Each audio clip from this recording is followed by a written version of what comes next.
Mungkin nanti Pak Panji bisa bantu jelaskan lagi dan terkait latar belakang dan tujuannya semua. Sebagai Direktur Komunikasi, sudah ada press release dari KPK yang merubah beberapa konstelasi terkait program Kartu Prakerja ini sendiri. Di sini juga sudah ada Pak Wawan yang dari Litbang KPK. Pak, mungkin nanti bisa dijelaskan Pak bagaimana sebenarnya harapannya. Karena kalau dari kita yang muda-muda, terutama generasi angkatan kerja ini, Kartu Prakerja fokusnya pada kata kerjanya Pak. Jadi sementara sekarang pada situasi COVID-19, jumlah lapangan pekerjaan kemungkinan akan menipis. Belum lagi kita akan mengalami bonus demografi yang terus bertambah sampai 2040. Jadi bagaimana menjadikan kartu prakerja ini tetap jadi solusi? Bagaimana juga menjadikan kami-kami ini, anak-anak muda ini, masyarakat luas di luar sana, bisa juga menjadi bagian daripada pengawasan, evaluasi, dan bisa melihat dan sekaligus juga kalau memungkinkan jadi duta dari diplomasi program kartu prakerja ini begitu Pak, untuk kasih harapan. Mungkin ada Ibu Neti dan Pak Melki juga dari DPR di sini nanti yang mungkin bisa mewakili banyak spektrum masyarakat yang pasti berbeda pandangannya terhadap kartu prakerja. Bagaimana supaya program kartu prakerja yang melibatkan anggaran yang tidak sedikit, kalau tidak salah saya 20-an triliun ini bisa jadi solusi buat masyarakat terutama angkatan kerja. Dan begitu kalau kira-kira pandangan dari kami ID Next Leader, saya kembalikan kepada Mbak Christian sebagai host. Thank you, Bang Theo. Sebenarnya saya sudah dapat WA dari Pak Panji. Pak Panji bilang, Mbak Fris ada yang salah kaprah dari prakerja. Jadi ada ekspektasi yang tidak berhasil dikelola oleh publik. Tapi itu apakah sebagai sebuah pembenaran, Pak Panji nanti jawab. Tapi di rundown saya baca, Pak Panji kami taruh terakhir ya. Kita dengarkan dulu keluh kesah dan perbaikan-perbaikan. Kalau narasi yang berkembang saat ini, Pak Panji, perlu perombakan. Beberapa media bahkan menaruh frame-nya adalah perlu perombakan luar biasa, besar-besaran terhadap program Kartu Prakerja. Nah, kalau dari sudut pandang KPK kita dengarkan dulu, sebenarnya perombakan semacam apa? Atau istilah baiknya sih adalah diksinya adalah evaluasi seperti apa yang direkomendasikan oleh KPK sebenarnya. Pak Wawan bilang sudah menyiapkan satu slide, kita simak bersama. Pak Wawan, silakan. Makasih Mbak Christian. Satu set slide gitu. Satu slide. Set slide, oke. Okay. Saya screen dulu ya.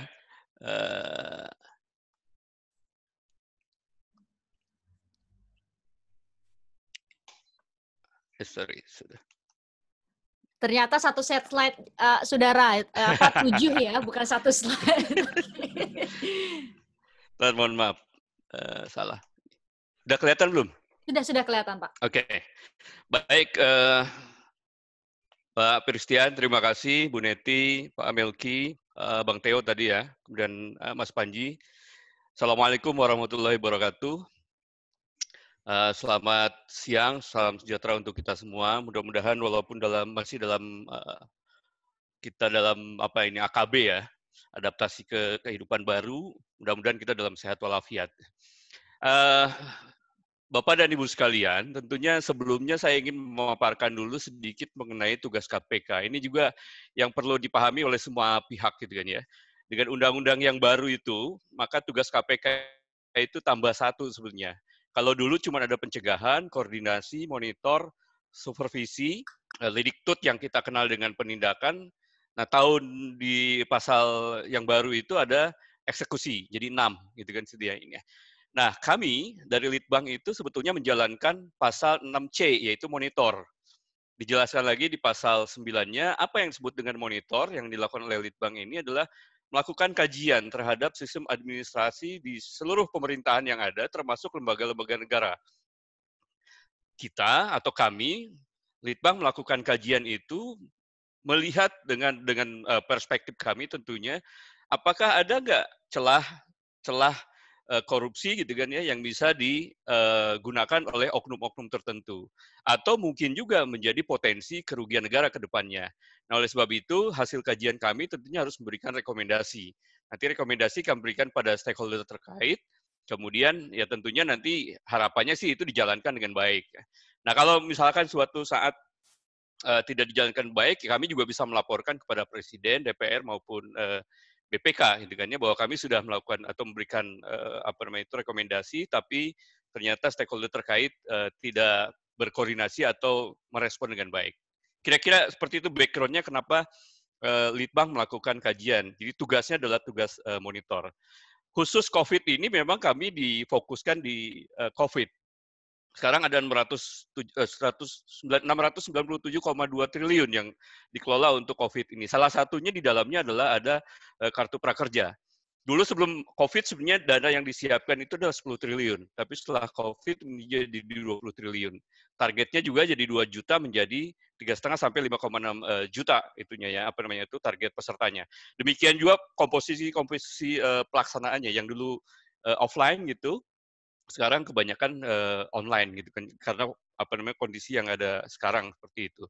Nah, banyak sebetulnya yang jadi sorotan kami, tetapi KPK melihat 4 hal ini saja.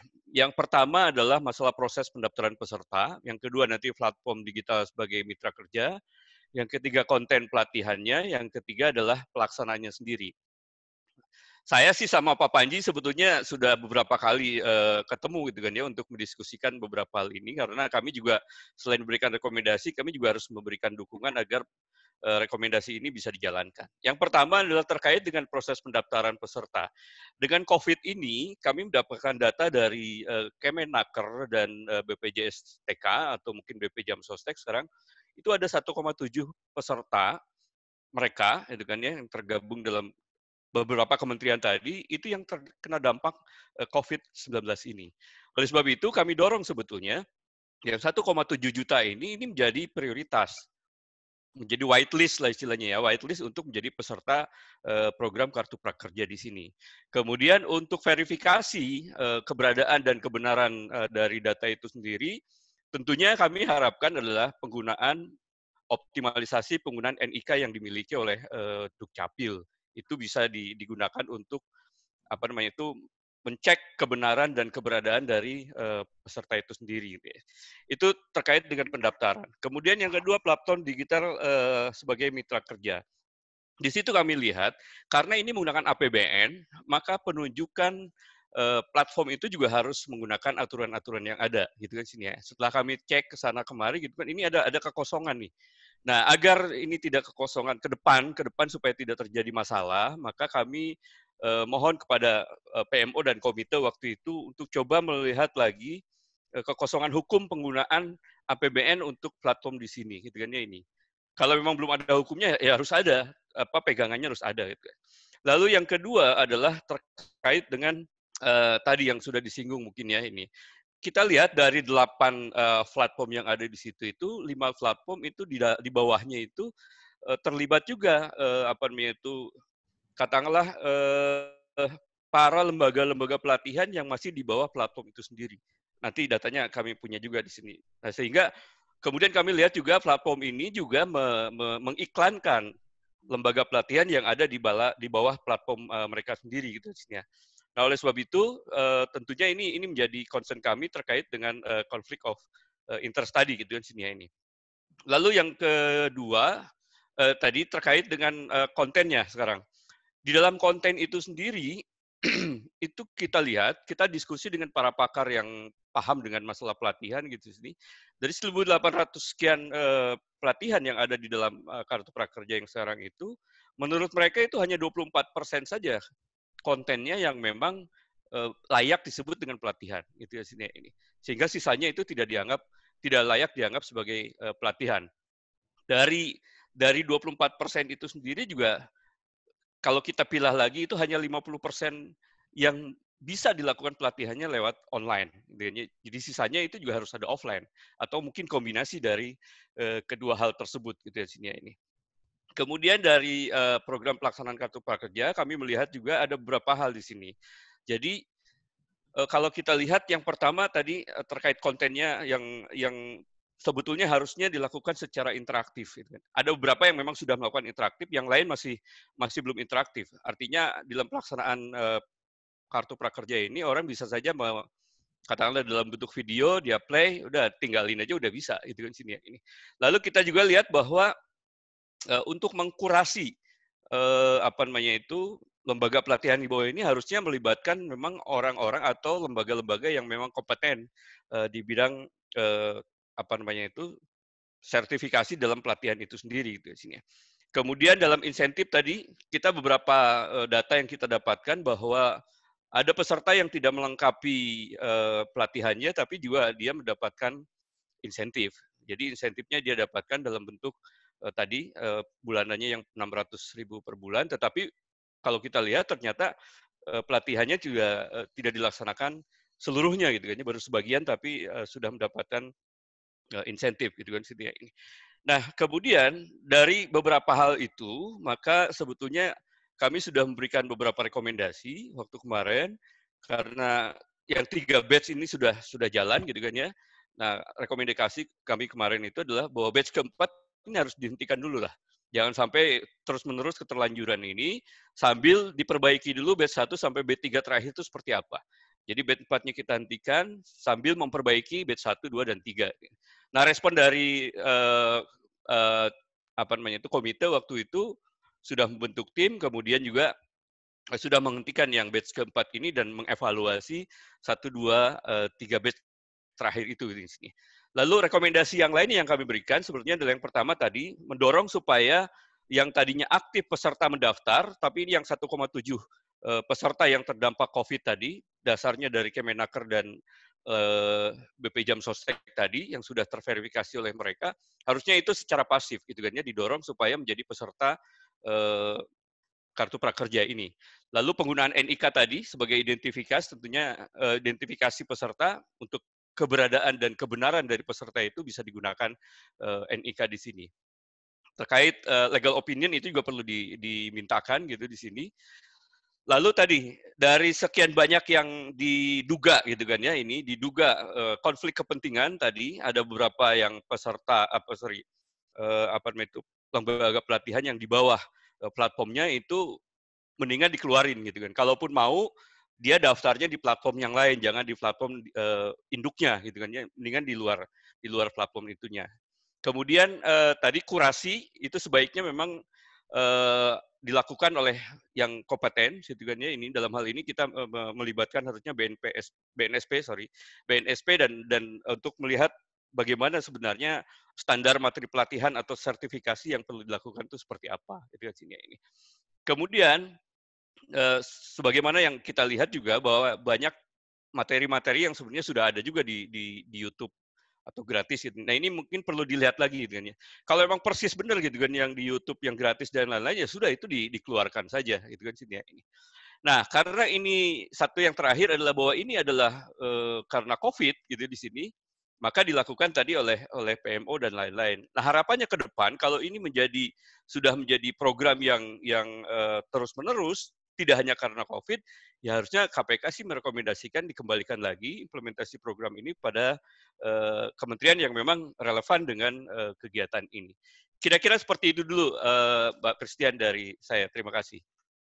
Pak Wawan mungkin juga bisa ditambahkan. Jadi di awal-awal ketika program prakerja ini digulirkan, Pak Erlangga sempat bilang bahwa Anda sebutkan tadi juga bahwa karena ini situasinya COVID, maka kemudian ada 2 fungsi dari Pak Ruki, nanti Pak Panji Ruki akan bisa mengoreksi saya.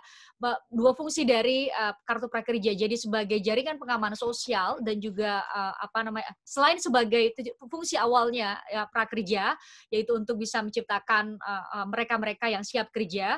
Yang kedua juga adalah sebagai jaring pengaman sosial. Jadi rekomendasi terakhir saya mau tegaskan, berarti rekomendasi terakhir adalah mengembalikan fungsi itu menjadi murni kartu prakerja sebelum COVID ini ya Pak? Ya, kemarin kan sudah didiskusikan juga. Ini karena ini COVID oke, gitu kan ya ini. Sambil nanti kalau COVID berakhir, berarti kan kita harus siapkan juga ke skenario berikutnya seperti apa gitu kan ya ini ya. Karena ini COVID oke, karena mungkin Pak Erlangga mengatakan ini semi bansos lah gitu kan ya ini. Karena COVID maka dianggap kartu prakerja ini semi bansos. Ya tapi tetap melihat dari batasan-batasan tertentu tentunya kalau tetap menggunakan kartu prakerja ya berarti harus mau tidak mau kan gitu kan. Instrumen-instrumen ke situ ke arah kartu prakerja tetap harus dijalankan gitu kan ini. Walaupun tadi ada semi bansos. Tapi nanti kalau ke depan lebih programnya tidak ada hubungan lagi dengan COVID, itu malah harus lebih dikelola dengan lebih baik lagi daripada yang sekarang gitu. Saya kira itu dulu. Oke, terima kasih Pak Wawan. Tadinya saya mau ke Bu Neti atau Bang Melki, tapi tampaknya saya harus kasih kesempatan ke Pak Panji untuk langsung bisa memberikan beberapa klarifikasi, penjelasan yang sempat di WA ke saya, supaya juga teman-teman wartawan yang bergabung juga bisa ikut dengar sama-sama, termasuk tadi rekomendasi yang sudah diberikan oleh KPK, apakah kemudian sudah mulai dibahas dan sudah tergambar kira-kira perombakan atau bentuk evaluasi seperti apa yang bakal dilakukan sebelum gelombang keempat dibuka. Pak Panji, silakan.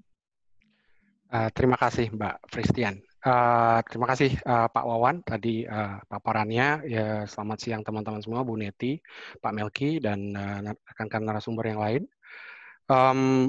Saya akan sedikit memulai sebelum saya masuk ke pointer satu persatu, tapi mungkin agak kembali ke belakang sedikit sehingga titik pijak kita semua sama, yaitu adalah memang program Kartu Prakerja ini desain awalnya memang untuk murni meningkatkan kompetensi dan produktivitas tenaga kerja muda kita.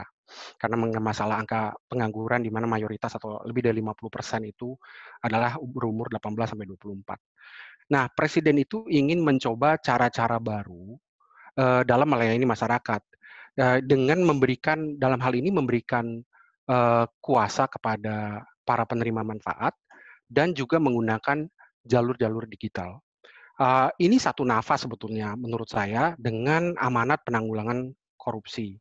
Kenapa? Karena ada beberapa hal. Kita dengan menggunakan jalur digital dan juga tidak melakukan pengadaan barang dan jasa, kita memberikan transparansi yang lebih. Jadi semua transaksi itu terekam, dapat diawasi semua pihak dengan mudah, dari mulai netizen, peserta, civil society, lembaga penegak hukum, lembaga pengawas, semua bisa mengamati dan menemukan apapun yang ada di dalam ekosistem ini. Kemudian juga kita mengurangi keputusan-keputusan oleh birokrat, oleh kementerian, dan seluruhnya memberikan pilihan dan kuasa kedaulatan kepada penerima manfaat. Ini sudah pernah sebetulnya diimplementasikan di program-program bansos seperti KIP atau BPNT, bantuan pangan non tunai, atau KJP dan beberapa program lain yang intinya memindahkan kuasa penggunaan dana APBN, bantuan bagi masyarakat itu kepada para peserta. Kita juga menghindari pungli dan interaksi-interaksi dengan aparat di lapangan, karena itu bisa ada potensi juga penyalahgunaan kekuasaan. Kita juga ingin memudahkan pendaftaran atau pemanfaatan dari bantuan ini bagi masyarakat. Hemat waktu, tidak perlu harus minta surat keterangan, tidak harus ke CRT, tidak harus ke lurah, tidak harus ke kepala desa. Bagaimana jika dia UMKM yang migran ke kota lain, dia tidak perlu harus ke kampungnya kembali untuk mengurus segala macam administrasi. Jarak ke kantor dinas-dinas, sehingga mereka harus kehilangan 1 hari, 2 hari untuk hanya untuk mengurus. Jadi ini memberikan kemudahan dan juga dignity, atau memberikan menempatkan masyarakat itu bukan hanya menerima bantuan tapi juga lebih berdaya. Karena ini program Kartu Prakerja. Orang-orang yang ikut Kartu Prakerja ini harus memang berdaya, siap kerja, cuman membutuhkan bantuan pelatihan, membutuhkan sedikit bantuan keuangan sehingga mereka bisa mencari pekerjaan atau bisa memulai usaha. Jadi ini agak berbeda dengan program bansos atau keluarga yang tidak berdaya. Kemudian juga dengan jalur digital ternyata ini program ini terbukti sangat inklusif. Ada kekhawatiran bahwa ini tidak bisa mencapai sekelompok masyarakat. Ternyata hanya dalam 2 minggu dari 10 juta pendaftar yang datang itu 513 kabupaten. Hanya 1 kabupaten, Deyai di Papua sana. Semuanya ada masuk ke Prakerja. Jadi memang cara-cara baru yang Pak Presiden ingin gunakan di Kartu Prakerja itu memang baru mulai, masih banyak ketidaksempurnaan, tapi sudah memberikan potensi-potensi untuk perbaikan untuk pelayanan publik. Nah, yang kedua adalah saya mau kita tekankan bahwa pelatihan vokasi atau peningkatan kompetensi bagi tenaga kerja kita itu programnya banyak sekali. Jadi tidak hanya prakerja. Jadi kita jangan sampai kita melihat Kartu Prakerja sebagai satu-satunya solusi ketenaga kerjaan. Apalagi satu-satunya solusi untuk merespon dampak dari pandemi. Karena program dari pemerintah itu adalah dari mulai jaringan pengaman sosial, dukungan industri, dukungan dunia usaha, keperinganan biaya kredit, dari mulai dalam JPS saja, dari mulai sembako, dari mulai BPNT, PKH, kemudian juga ada kartu prakerja di dalamnya, ada keringanan biaya listrik dan sebagainya. Jadi ini sebetulnya ratusan triliun dan total penerima manfaat yang ditarget dari program-program ini bisa lebih dari 100 juta individu atau masyarakat. Jadi kita harus memiliki, mungkin kita memiliki ekspektasi yang tepat terhadap program Kartu Prakerja ini. Nah, memang Kartu Prakerja salah satu program yang lebih dulu muncul dan dengan menggunakan teknologi digital dengan cepat dapat menyentuh masyarakat dan masyarakat sangat mudah untuk mendaftar sehingga ini menjadi sorotan publik. Yang sorotan publik ini poin ketiga saya adalah sesuatu yang positif karena kembali lagi dengan amanat tadi yang saya bilang, kita senafas dengan apa yang KPK ingin lakukan, bahwa perhatian atau sorotan publik, masyarakat, civil society, ini menjadi input bagi kami untuk memperbaiki tata kelola. Nah, kita memang baru berjalan 2,5 bulan atau mungkin hampir 3 bulan, Kelumbang baru 3 kali, tapi masukan dari lembaga pengawas kami sudah hitung, kami sudah mendapatkan masukan dari 8 lembaga pengawas pemerintah. Hanya dalam 2 bulan program ini berjalan. Dan tentunya ini saya pikir rekor ya kalau kita lihat program-program pemerintah sebelumnya bisa mendapatkan masukan, dan kami bersyukur karena di masa awal ini masukan ini bisa langsung menjadi rencana aksi untuk memperbaiki ke depannya. Baik, nah perbaikannya itu apa saja? Perbaikannya itu saya catat dari masukan dari berbagai institusi, nggak hanya KPK, adalah ada sisi regulasi, ada sisi kebijakan, yang ketiga adalah ada sisi pelaksanaan. Nah, jadi komite itu mungkin juga, komite itu adalah 8 kementerian, jadi bukan Kemenko saja. Jadi Pak Wawan tadi mention bahwa ada ini diberikan ke kementerian yang memang fokus dalam ketenagakerjaan. Nah, dalam komite itu ada 8 kementerian dan lembaga, termasuk Kemenaker. Anggaran dari Kartu Prakerja itu ada di Kementerian Keuangan. Sedangkan lead dari sisi kebijakan atau regulasi ada di Kementerian Koordinator Bidang Perekonomian. Jadi ini adalah cara baru lagi bahwa tidak sektoral. Selama ini program-program pemerintah itu sektoral. Jadi hanya satu kementerian fokus, tapi kemudian koordinasi dengan kementerian-kementerian lain itu mungkin kurang. Jadi ini satu cara baru lagi bagaimana bisa kolaboratif. Kementerian dan lembaga itu bisa kolaboratif. Jadi kami di manajemen pelaksana punya 8 atasan. Semua masukan dan prioritas atau kepentingan dari kementerian, dari mulai Kemenperin, dari mulai Kemdikbud, yang juga melakukan pendidikan vokasi dan pelatihan vokasi. Jadi tidak hanya Kemenaker yang melakukan pelatihan vokasi, tapi juga ada Kemdikbud, ada Kemperin, ada KKP, yaitu ada KOP UKM, Koperasi dan Usaha Kecil dan Menengah, dan Bekraf pun juga melakukan banyak pelatihan. Jadi ini semua harus dikoordinasikan, dan itu baru dari sisi pelatihannya, belum dari sisi dunia kerjanya, pasar kerjanya, bagaimana kita bisa link and match dari berbagai sektor. Nah, maka itu Pak Presiden waktu itu memberikan arahan tahun lalu di berbagai ratas untuk program Kartu Prakerja ini dilakukan dan dikoordinasikan oleh Pak Menko. Nah, tentunya Pak Menko sebagai Ketua Komite Cipta Kerja kemudian secara mengundang seluruh kementerian yang terkait dan bersama-sama membangun kebijakan dan bersama-sama membuat regulasi dan bersama-sama membentuk manajemen pelaksana. Jadi di dalam manajemen pelaksana pun ada perwakilan dari Kemenaker sebetulnya. Jadi kami memang sudah bersama-sama dengan kementerian-kementerian lain dalam melakukan ini. Nah, kembali kepada desain dari Kartu Prakerja, bahwa seperti tadi saya bilang bahwa Kartu Prakerja ini bukan satu-satunya solusi untuk ketenagakerjaan, bukan satu-satunya solusi untuk pelatihan vokasi di Indonesia. Di pemerintah itu ada 9 kementerian dan lembaga yang melakukan pelatihan vokasi. Anggarannya 3-4 triliun. Tahun ini pun masih ada. Mungkin sebentar lagi akan segera dimulai. Targetnya bisa jutaan masyarakat juga. Jadi ini saling melengkapi.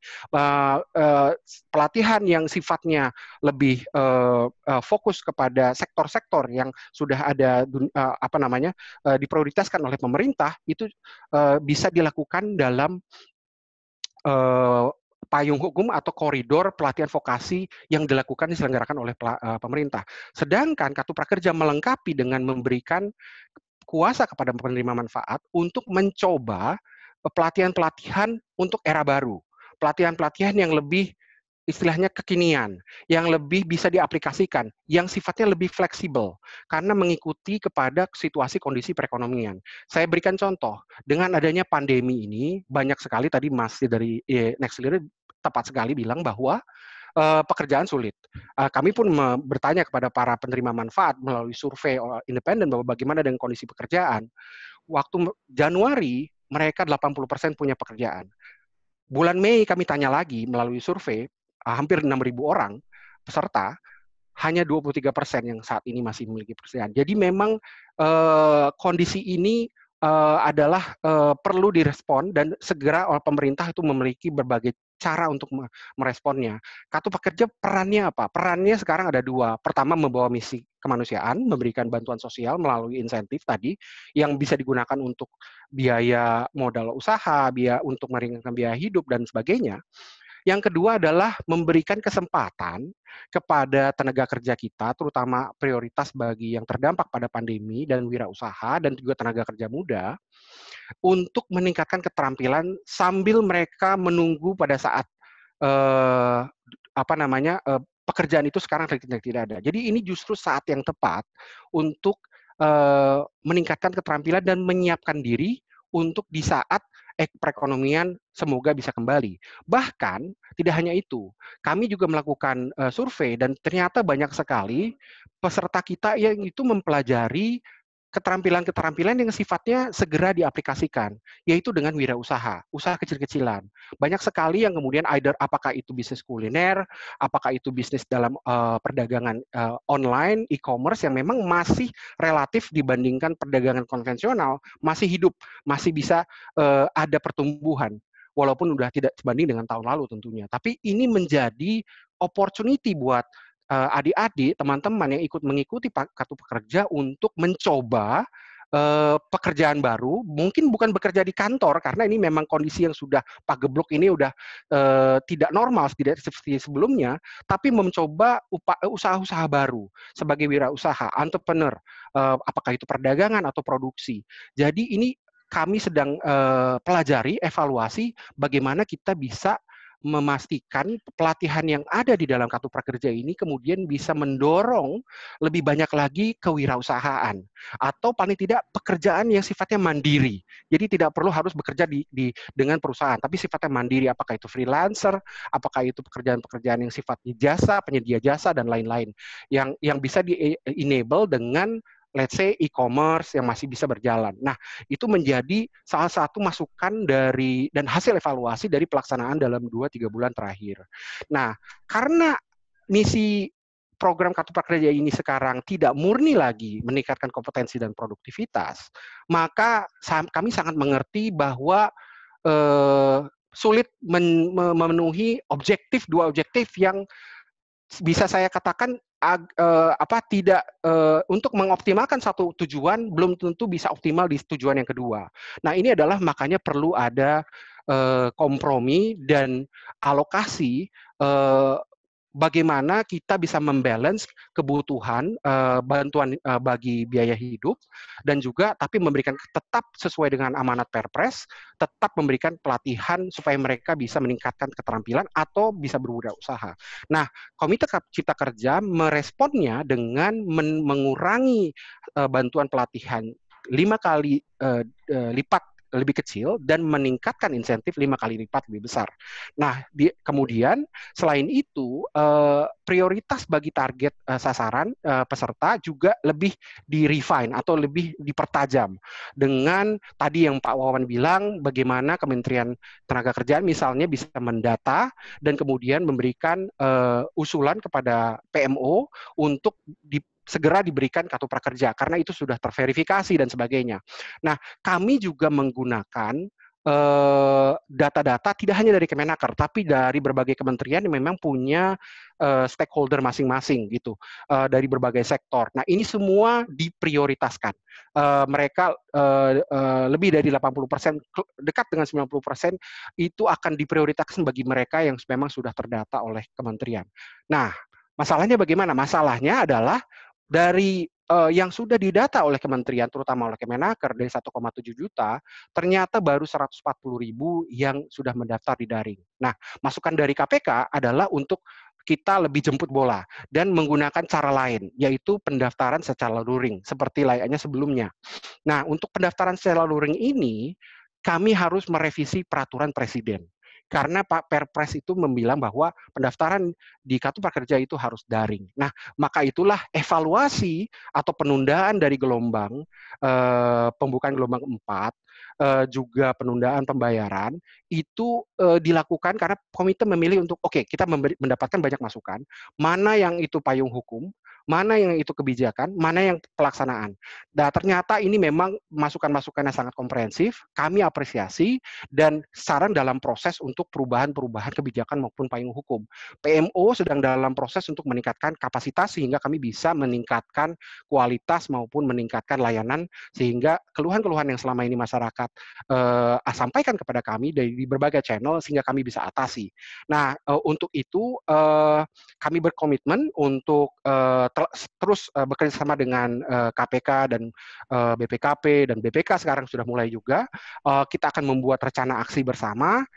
Kita akan telah kembali mana yang tadi misalnya masukan tentang spesifik pelatihan-pelatihan yang dianggap kurang layak diberikan atau diberikan bantuan, maka kita akan telah bersama. Kita akan undang pihak-pihak independen untuk memperkuat kurasi yang telah dilakukan oleh PMO, dan sehingga concern-concern yang dari KPK ini kita bisa perbaiki, dan kedepannya jika pun ada potensi kerugian negara itu bisa termitigasi. Nah, yang terakhir mungkin solusi yang sekarang tentang tadi yang disebut oleh Pak Wawan mengenai konflik kepentingan, itu juga solusinya adalah perubahan regulasi di mana kami akan membatasi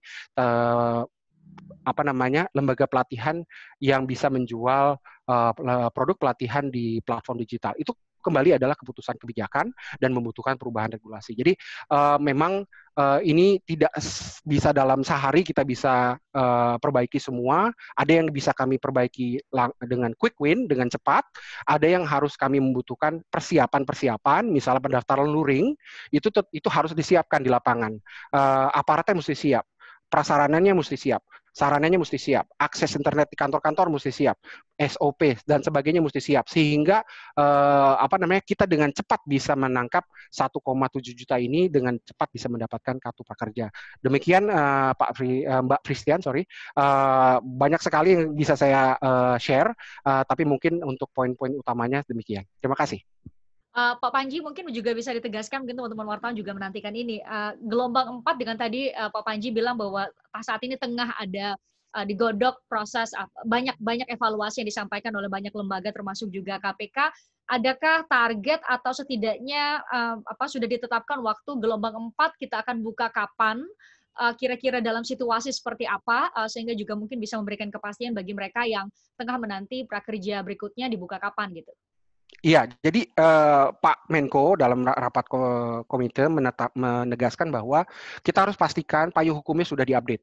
Jadi revisi Perpres, revisi Permenko, dan kalau perlu revisi Permenkeu, itu harus segera dikeluarkan sebelum kita bisa memulai dengan gelombang keempat, karena itu adalah gimana kita mendengarkan masukan ini dan langsung menjadi perbaikan, sehingga potensi tadi yang disampaikan oleh Pak Wawan itu bisa termitigasi ke depannya. Jadi kita sudah sepakat juga dengan tim teknis yang ada KPK juga di situ, ada kejaksaan dan sebagainya.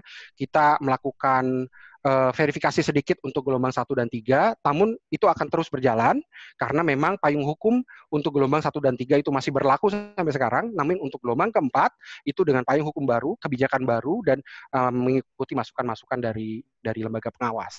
Nah, itu syarat utamanya. Yang kedua adalah persiapan di lapangan, karena ada beberapa langkah-langkah yang tidak hanya masalah ada peraturan atau tidak, tapi apakah pemerintah siap untuk melayani masyarakat, misalnya dengan pendaftaran secara luring. Nah, itu perlu ada persiapan. Saya pikir kita tidak mau menambah permasalahan lagi dan menambah masyarakat jangan sampai disulitkan. Kita harus pastikan begitu ini dibuka, pemerintah siap, baik tidak hanya di PMO, tapi juga seluruh pihak-pihak yang memang akan dilibatkan dalam hal ini, juga Kemenaker dan Kemdagri, karena ini juga harus ada di daerah juga. Karena ini tidak digital. Kalau digital kami bisa handle dari Jakarta cukup, kita pastikan sistemnya bisa diakses dari mulai Sabang sampai Merauke, itu cukup. Tapi kalau kita bicara luring, itu berarti kan harus ada persiapan yang lebih banyak. Begitu. Jadi belum bisa dipastikan apakah awal tahun depan atau di akhir tahun ini, belum ada kepastian waktu itu ya Pak Panji ya? Oh, nggak bisa hampir akhir tahun ini, harus cepat. Ini tetap Pak Menko bilang ini harus segera, ini menjadi prioritas. Seluruh kementerian dalam komite, 8 kementerian mengupayakan ini. Kami dibantu juga dengan Setnek, bantu juga dengan Setkap untuk memastikan peraturan ini segera dimulai dan Kemdagri akan memimpin koordinasi untuk persiapan juga di lapangan dan Kemenaker juga. Jadi saya tidak berpikir lebih dari beberapa minggu ya. Ini karena masyarakat benar-benar membutuhkan dan arahan Presiden adalah kami harus memperbaiki tata kelola tapi tidak memperlama dengan cepat bisa membantu masyarakat. Ini memang dua hal yang harus kita penuhi dua-duanya. Narasinya dalam tempo yang sesingkat-singkatnya harus ada mekanisme baru yang kemudian bisa meminimalisir segala potensi kerugian negara dan evaluasi-evaluasi yang diberikan oleh banyak lembaga tadi yang Anda katakan ya Pak Panji. Iya, jadi ada rencana aksi Mbak. Jadi ada yang bisa dilakukan dengan cepat, ada yang butuh agak lebih waktu. Jadi nanti kita bahas bersama dengan KPK dan yang lain-lain. Lembaga lain. Oke, terima kasih. Saya ke Bu Neti sebelum ke Bang Melki. Bu Neti, catatan Anda setelah menyimak tadi ada beberapa evaluasi yang direkomendasikan oleh KPK dan yang tengah dilakukan oleh Komite Prakerja. Kira-kira masukan dari Bu Neti apa saja? Bismillahirrahmanirrahim. Assalamualaikum warahmatullahi wabarakatuh. Selamat siang dan salam sejahtera untuk kita semua.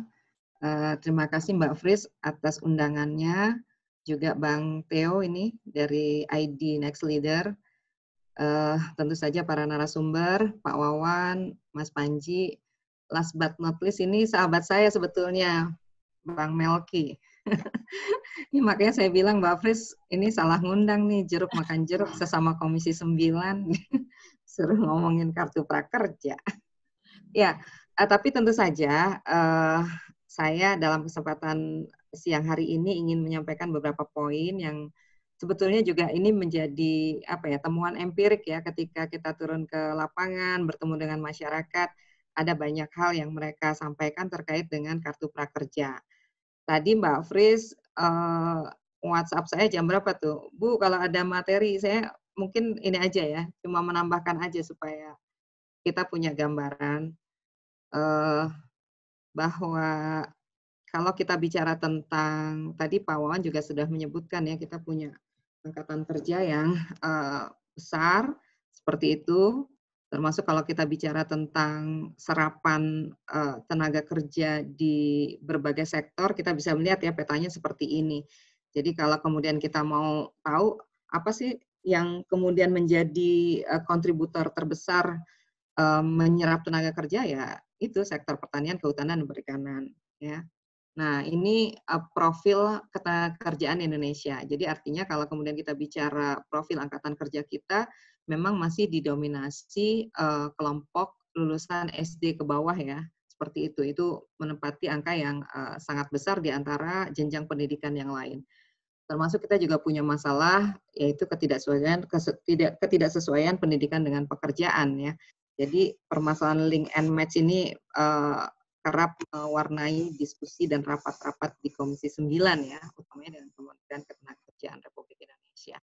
Nah, terkait dengan pengangguran, hari ini kita juga punya angka yang besar, ya belum lagi tadi yang disampaikan oleh Mas Panji, terdampak COVID itu 1,7, juga diperkuat oleh Pak Wawan tadi ya, seperti itu, baik dari pekerja formal maupun informal, termasuk dari calon PMI yang gagal berangkat, PMI yang pulang karena lockdown, atau perusahaannya bangkrut dan sebagainya, seperti itu.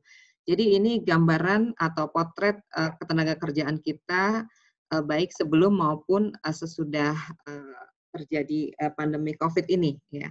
Belum lagi kemudian Ketua Gugus Tugas kemarin juga menyampaikan ada sekitar 144.000 ya pekerja migran yang kembali ke tanah air, dan diperkuat oleh pernyataan Kepala BP2MI, Badan Pelindungan Pekerja Migran Indonesia, ada 103 PMI yang sudah ada di kampung halamannya. Jadi itu pasti akan menambah panjang deret masalah ketenagakerjaan kita, seperti itu. Nah, oleh karena itu, kalau kita bicara tentang program Kartu Prakerja, saya melihat sebetulnya ini kan sebuah usaha untuk bisa meningkatkan kompetensi tenaga kerja kita, ya, baik dengan reskilling maupun upskilling, dengan harapan setelah mendapatkan pelatihan, setelah mendapatkan capacity upgrading seperti itu, kemudian bisa diterima oleh lapangan kerja. Namun hari ini kita juga melihat sebuah kenyataan setelah pandemi ini, ternyata lapangan kerja yang tersedia makin menyusut gitu ya. Jadi kalau kita bicara tentang supply and demand, besaran supply-nya gitu ya daripada lapangan kerja yang tersedia. Tanpa pandemi pun bicara lapangan kerja, masih banyak warga kita yang akhirnya harus bermigrasi ke luar negeri begitu ya untuk mendapatkan lapangan kerja yang sering kali disebut sebagai 3D, difficult, dirty, and dangerous begitu ya. Sehingga kalau kita bicara tentang hari ini, catatan kritisnya tentang Kartu Prakerja itu apa sih gitu ya. Yang pertama saya melihat kalau kita bicara tentang anggaran, ya harusnya bisa dihitung ya antara efektivitas dan efisiensi dari penggunaan anggaran tersebut begitu. Jadi kalau kita bicara ingin menurunkan permasalahan ketenagakerjaan di tanah air, menurunkan pengangguran, menyiapkan tenaga kerja kita lebih berdaya saing, lebih memiliki keterampilan dan sebagainya. Ya hari ini dengan situasi pandemi akhirnya kalau saya melihat ada sebuah situasi yang disorientasi begitu antara pelatihan dengan kebutuhan perut ya.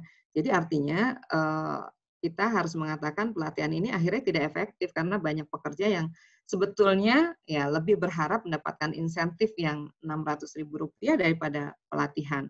Apalagi kalau kita bicara pelatihan yang diselenggarakan ya memang tidak dapat disamakan dengan vokasi ya. Seperti itu. Nah, kalau kita bicara dalam terminologi ekonomi, Mbak Fris, ada namanya thermal signaling atau sinyal. Jadi kalau seseorang diberikan pelatihan, artinya seseorang memiliki kualitas gitu. Tapi dengan sebuah pola yang dibuat seperti ini, ada insentif, maka kemudian sinyal ini nampaknya tidak terlalu kuat begitu ya bagi sektor industri untuk bisa menyerap. Kenapa? Karena memang yang tadi saya sebutkan ada disorientasi antara pelatihan dengan kebutuhan masyarakat pada hari ini pada masa pandemi. Nah, termasuk tadi disebutkan oleh Pak Wawan ya bahwa menu-menu pelatihan ini akhirnya menjadi bias begitu ya, karena memang kalau kita bicara tentang apa sih sektor yang masih bertahan pada masa pandemi, yaitu sektor pertanian sebetulnya, karena semua orang butuh makan ya, semua orang harus mewujudkan ketahanan pangan begitu ya. Nah, kalau kita bicara tentang di mana keberpihakan pada sektor pertanian, maka kita lihat ya hari ini dengan pola yang dibuat oleh Kartu Prakerja ya hampir tidak bisa menyentuh ya masyarakat yang memang bergelut di sektor pertanian seperti itu.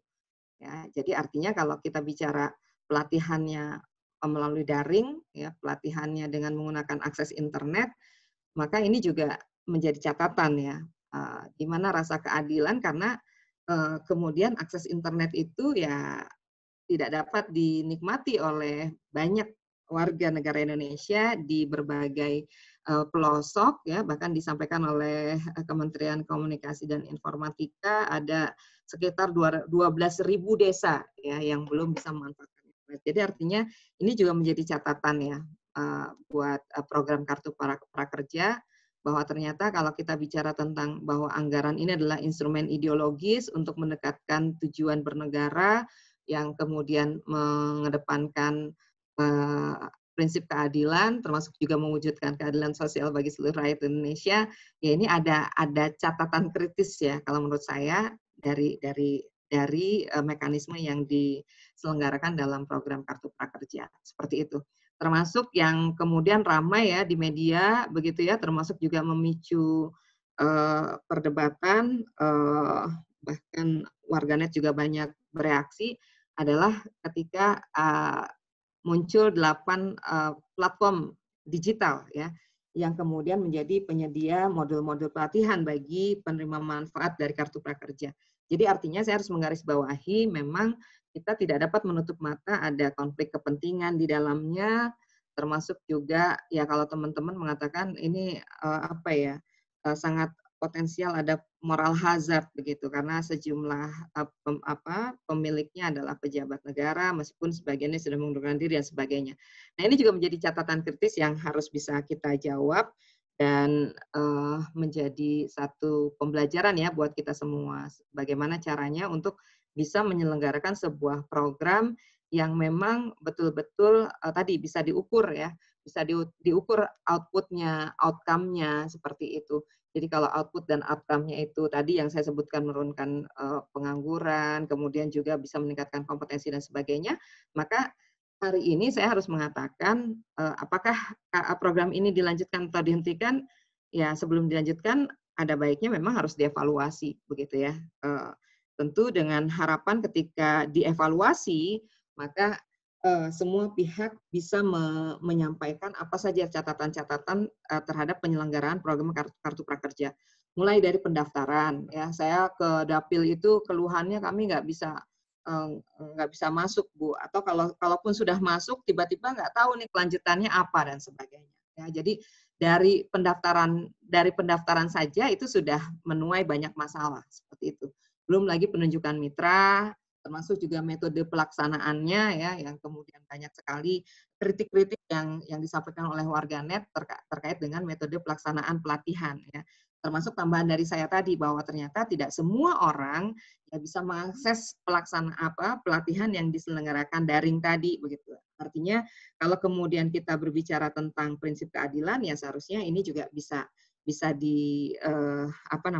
diperbaiki ya. Termasuk juga catatan saya ya hendaknya memang kalau kemudian kita ingin meningkatkan kompetensi ya para angkatan kerja kita yang memang memiliki berbagai passion, memiliki berbagai minat, bakat dan sebagainya, ya seharusnya juga menggandeng pihak atau lembaga yang kompeten ya sesuai dengan tema pelatihan. Misalnya kalau pelatihannya jurnalistik ya Dewan Pers yang dilibatkan misalnya ya. Jadi ini tentu saja satu catatan yang saya berharap ini bisa jadi pertimbangan ya untuk perbaikan ke depan karena anggarannya nggak sedikit Mas Manji ya 20 triliun bagi saya dan kita semua memang harus bisa menjadi sesuatu ya, sesuatu dalam arti bahwa kita hari ini menyadari adequacy ya, ketersediaan anggaran kita yang juga sangat terbatas sehingga makanya ada Perpu nomor 1 tahun 2020 yang memungkinkan penganggaran penanganan COVID-19 ini mulai dari 405 sampai 660, 690 sampai terakhir 905 triliun itu kan gambaran bahwa ya negara untuk bisa menyelenggarakan itu butuh anggaran yang tidak sedikit begitu sehingga ini yang juga harus dipikirkan. Nah, ke depan juga pelatihan memang harus berbasis vokasi dan sertifikasi ya. Jadi artinya tadi kalau saya bilang dalam ekonomi itu ada terma signaling, sinyal, ya mudah-mudahan kalau pelatihannya ini dilakukan dengan berbasis vokasi dan sertifikasi ini memberikan sinyal yang kuat begitu ya pada pengguna para user begitu ya melihat bahwa lulusan dari program Kartu Prakerja ini memang layak ya untuk kemudian direkrut dan kemudian mendapatkan kesempatan bekerja ya. Termasuk tadi pengadaan sistem magang dan internship di dunia usaha dan perusahaan ini juga perlu dipikirkan ya sebagai sebuah bentuk evaluasi ya. Yang poin-poin terakhir ini tentu saja menjadi satu catatan dan juga sebuah tawaran, sebuah rekomendasi jangka panjang ya. Bagaimana caranya menciptakan lapangan kerja di desa-desa agar tidak ke kota, termasuk ini juga menjadi challenge ya buat PMO, buat Mas Panji dan teman-teman, gimana caranya agar di desa pun ya program Kartu Prakerja ini bisa dinikmati ya, bukan hanya orang yang punya sinyal kuat begitu. Kemudian juga membuat link match antara pendidikan dan tenaga kerja ini juga menjadi satu dorongan pada pemerintah untuk membuat kebijakan secara nasional. Karena bagaimanapun ketika kita bicara tentang masalah ketenagakerjaan kita, maka pengangguran terbesar itu adalah lulusan SLTA, yaitu SMA dan SMK, begitu ya. Jadi artinya memang ini nggak bisa kita penyelesaiannya, solusinya parsial ya, tambal sulam, tapi memang harus duduk bareng dan harus menjalankan skenario kolaborasi optimal antar kementerian dan lembaga sehingga betul-betul ini bisa bergerak bersama begitu. Jadi jangan sampai yang disampaikan oleh Pak Wawan tadi ada whitelist 1,7 antara kementerian dan lembaga dari warga terdampak ini, ya tentu ini juga menjadi satu catatan dari saya ya, selain tadi masalah pendataan, masalah kependudukan, sistem kependudukan kita. Ya, ini juga menjadi satu tawaran, menjadi satu rekomendasi bahwa ketenagakerjaan pun ini nggak bisa diselesaikan secara parsial ya, harus duduk bersama Kemendagri dan sebagainya ya. Dan terakhir adalah peningkatan capacity building SDM ini seharusnya memang dibuat komprehensif dan terstruktur ya, bukan cuma sekedar berbasis serapan anggaran ya, tanpa bisa dihitung tadi ya, output, outcome ya, dan bagaimana kemudian korelasinya dengan penurunan angka kemiskinan dan angka pengangguran yang hari ini masih ada di kita. Seperti itu. Mungkin itu beberapa catatan saya, Mbak Fris. Mudah-mudahan nanti dalam diskusi akan semakin berkembang dan melengkapi. Terima kasih. Assalamualaikum warahmatullahi wabarakatuh. Waalaikumsalam warahmatullahi wabarakatuh. Terima kasih, Bu Neti. Berikutnya saya ke Bang Melki. Bang Melki juga mungkin punya catatan setelah 3 gelombang prakerja dijalankan. Seperti apa, Bang Melki?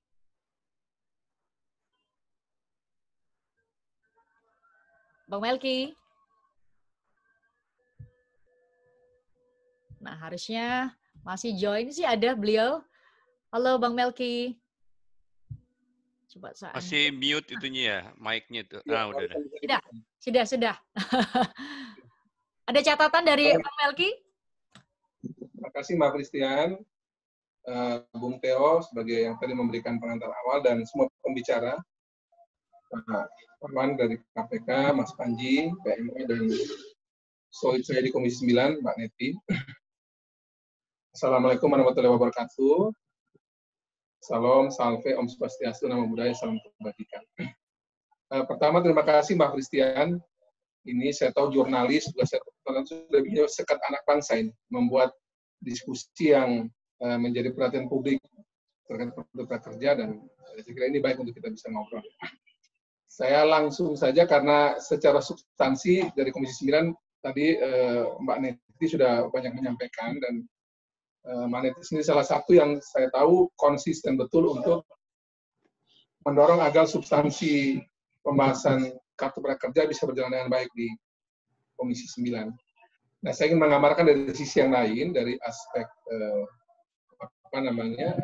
proses politik yang terjadi di DPR RI, khusus Komisi 9, terkait dengan soal kartu prakerja dan mencoba meletakkannya dalam kerangka kita dalam kehidupan berbangsa bernegara dalam melalui masa-masa pandemi COVID-19 ini.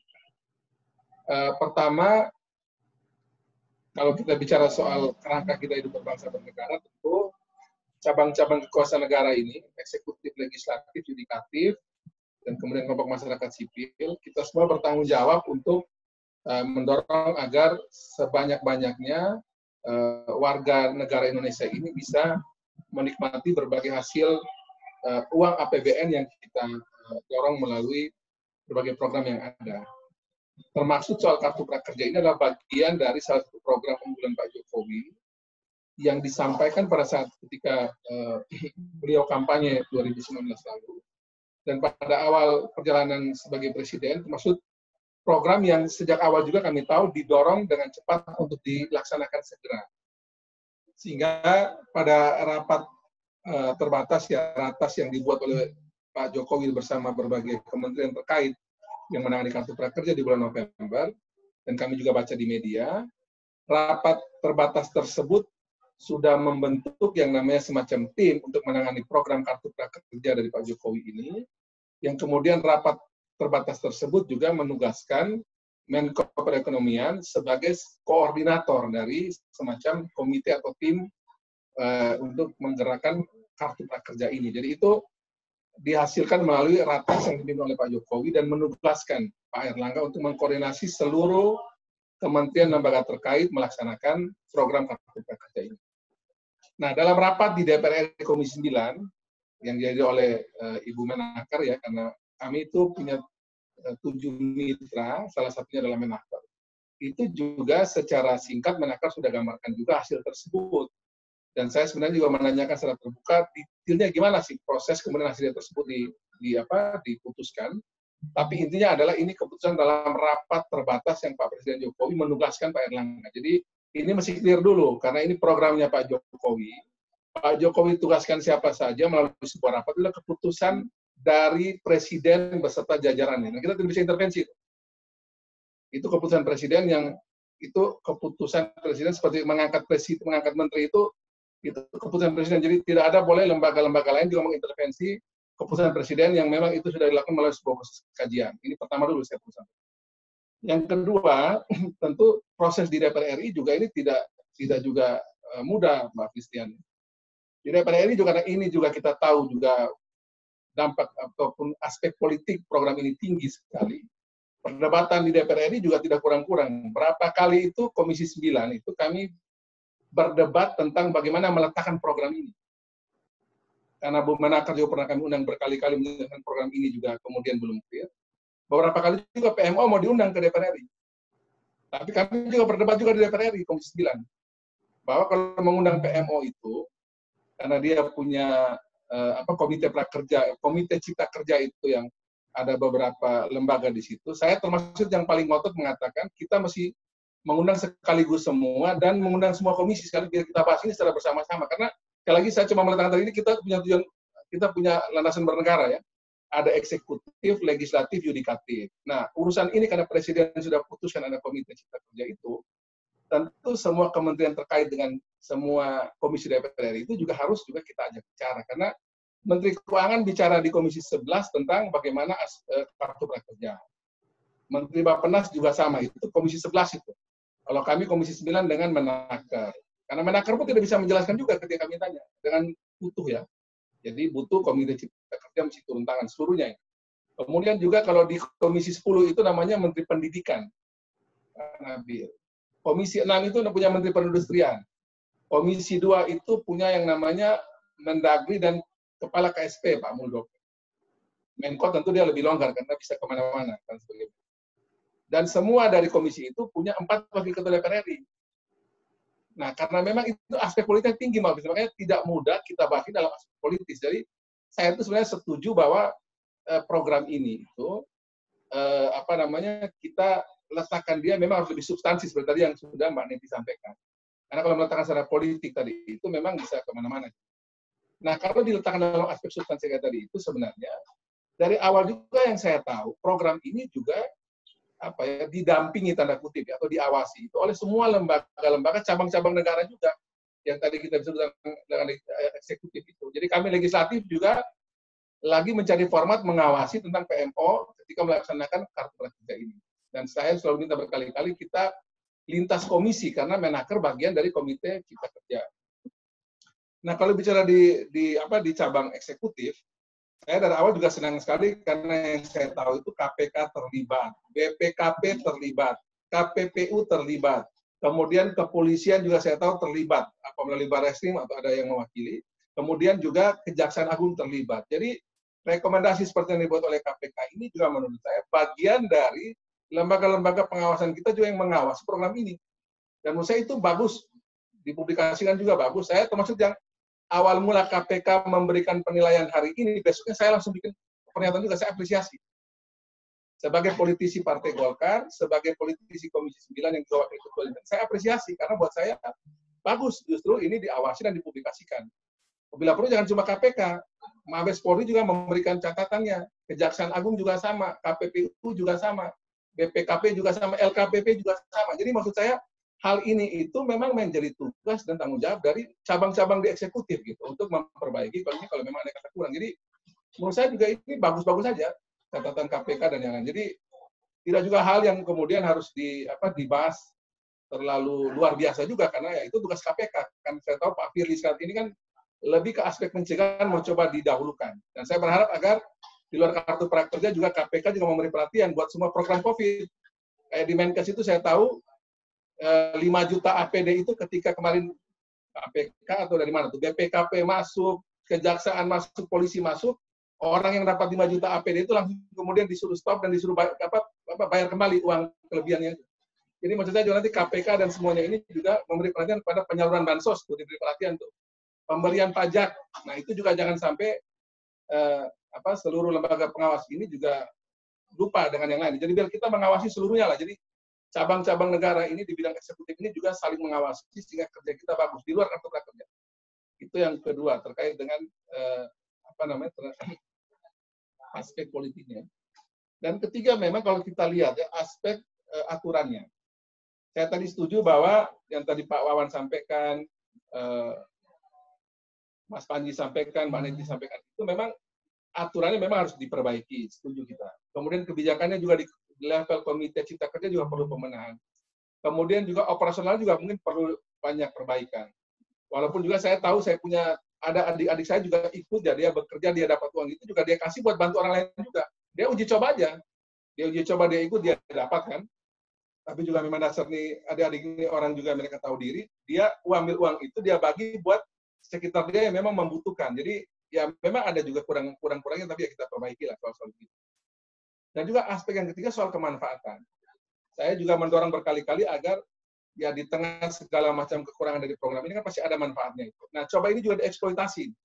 Diambil beberapa catatan pentingnya sehingga selain kita perbaikan yang masih kurang juga, yang sudah kita dapatkan positif dari program ini juga kita optimalkan lagi.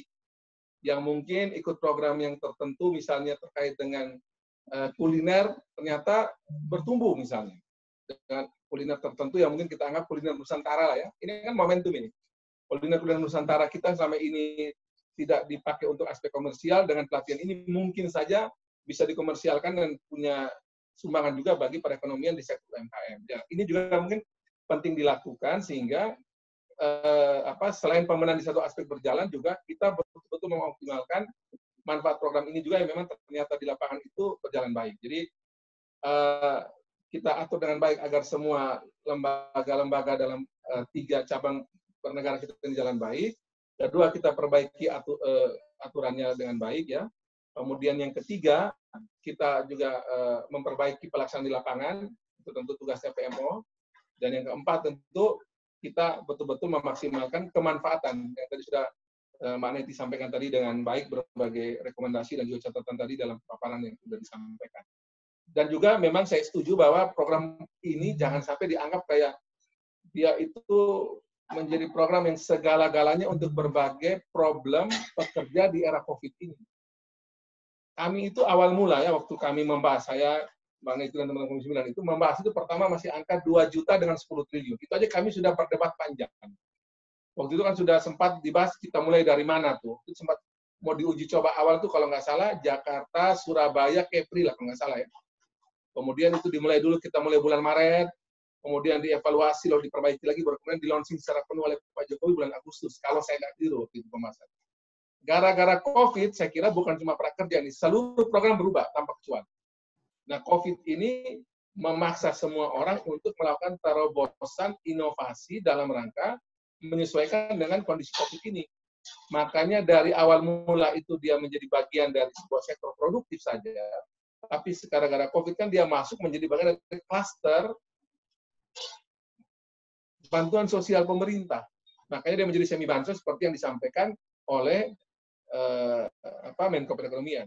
Ada sisi bansos dalam pengertian uang cash, ada sisi produktivitas dalam aspek pelatihan. Sekali lagi, semua catatan KPK dan bukan cuma KPK, KPPU juga bicara tentang persaingan usaha dan seterusnya. Itu kan ini kami tahu bahwa itu diperbaiki terus-menerus hari demi hari, minggu demi minggu, baik oleh PMO maupun oleh Komite Cipta Kerja, yang juga rapat rutin bagaimana membahas perbaikan kebijakan. Jadi tentu, Mbak Christian, menurut saya, semua catatan ini baik adanya untuk kita memperbaiki program ini, dan sekali juga saya mendorong agar KPK juga memberi perhatian, bukan cuma pada kartu prakerja saja, jadi namanya sama-sama mirip nih, Pak Wawan. Jadi KPK Komisi Pemberantasan Korupsi, KPK Kartu Prakerja, ini kawan ini sama-sama nama ini.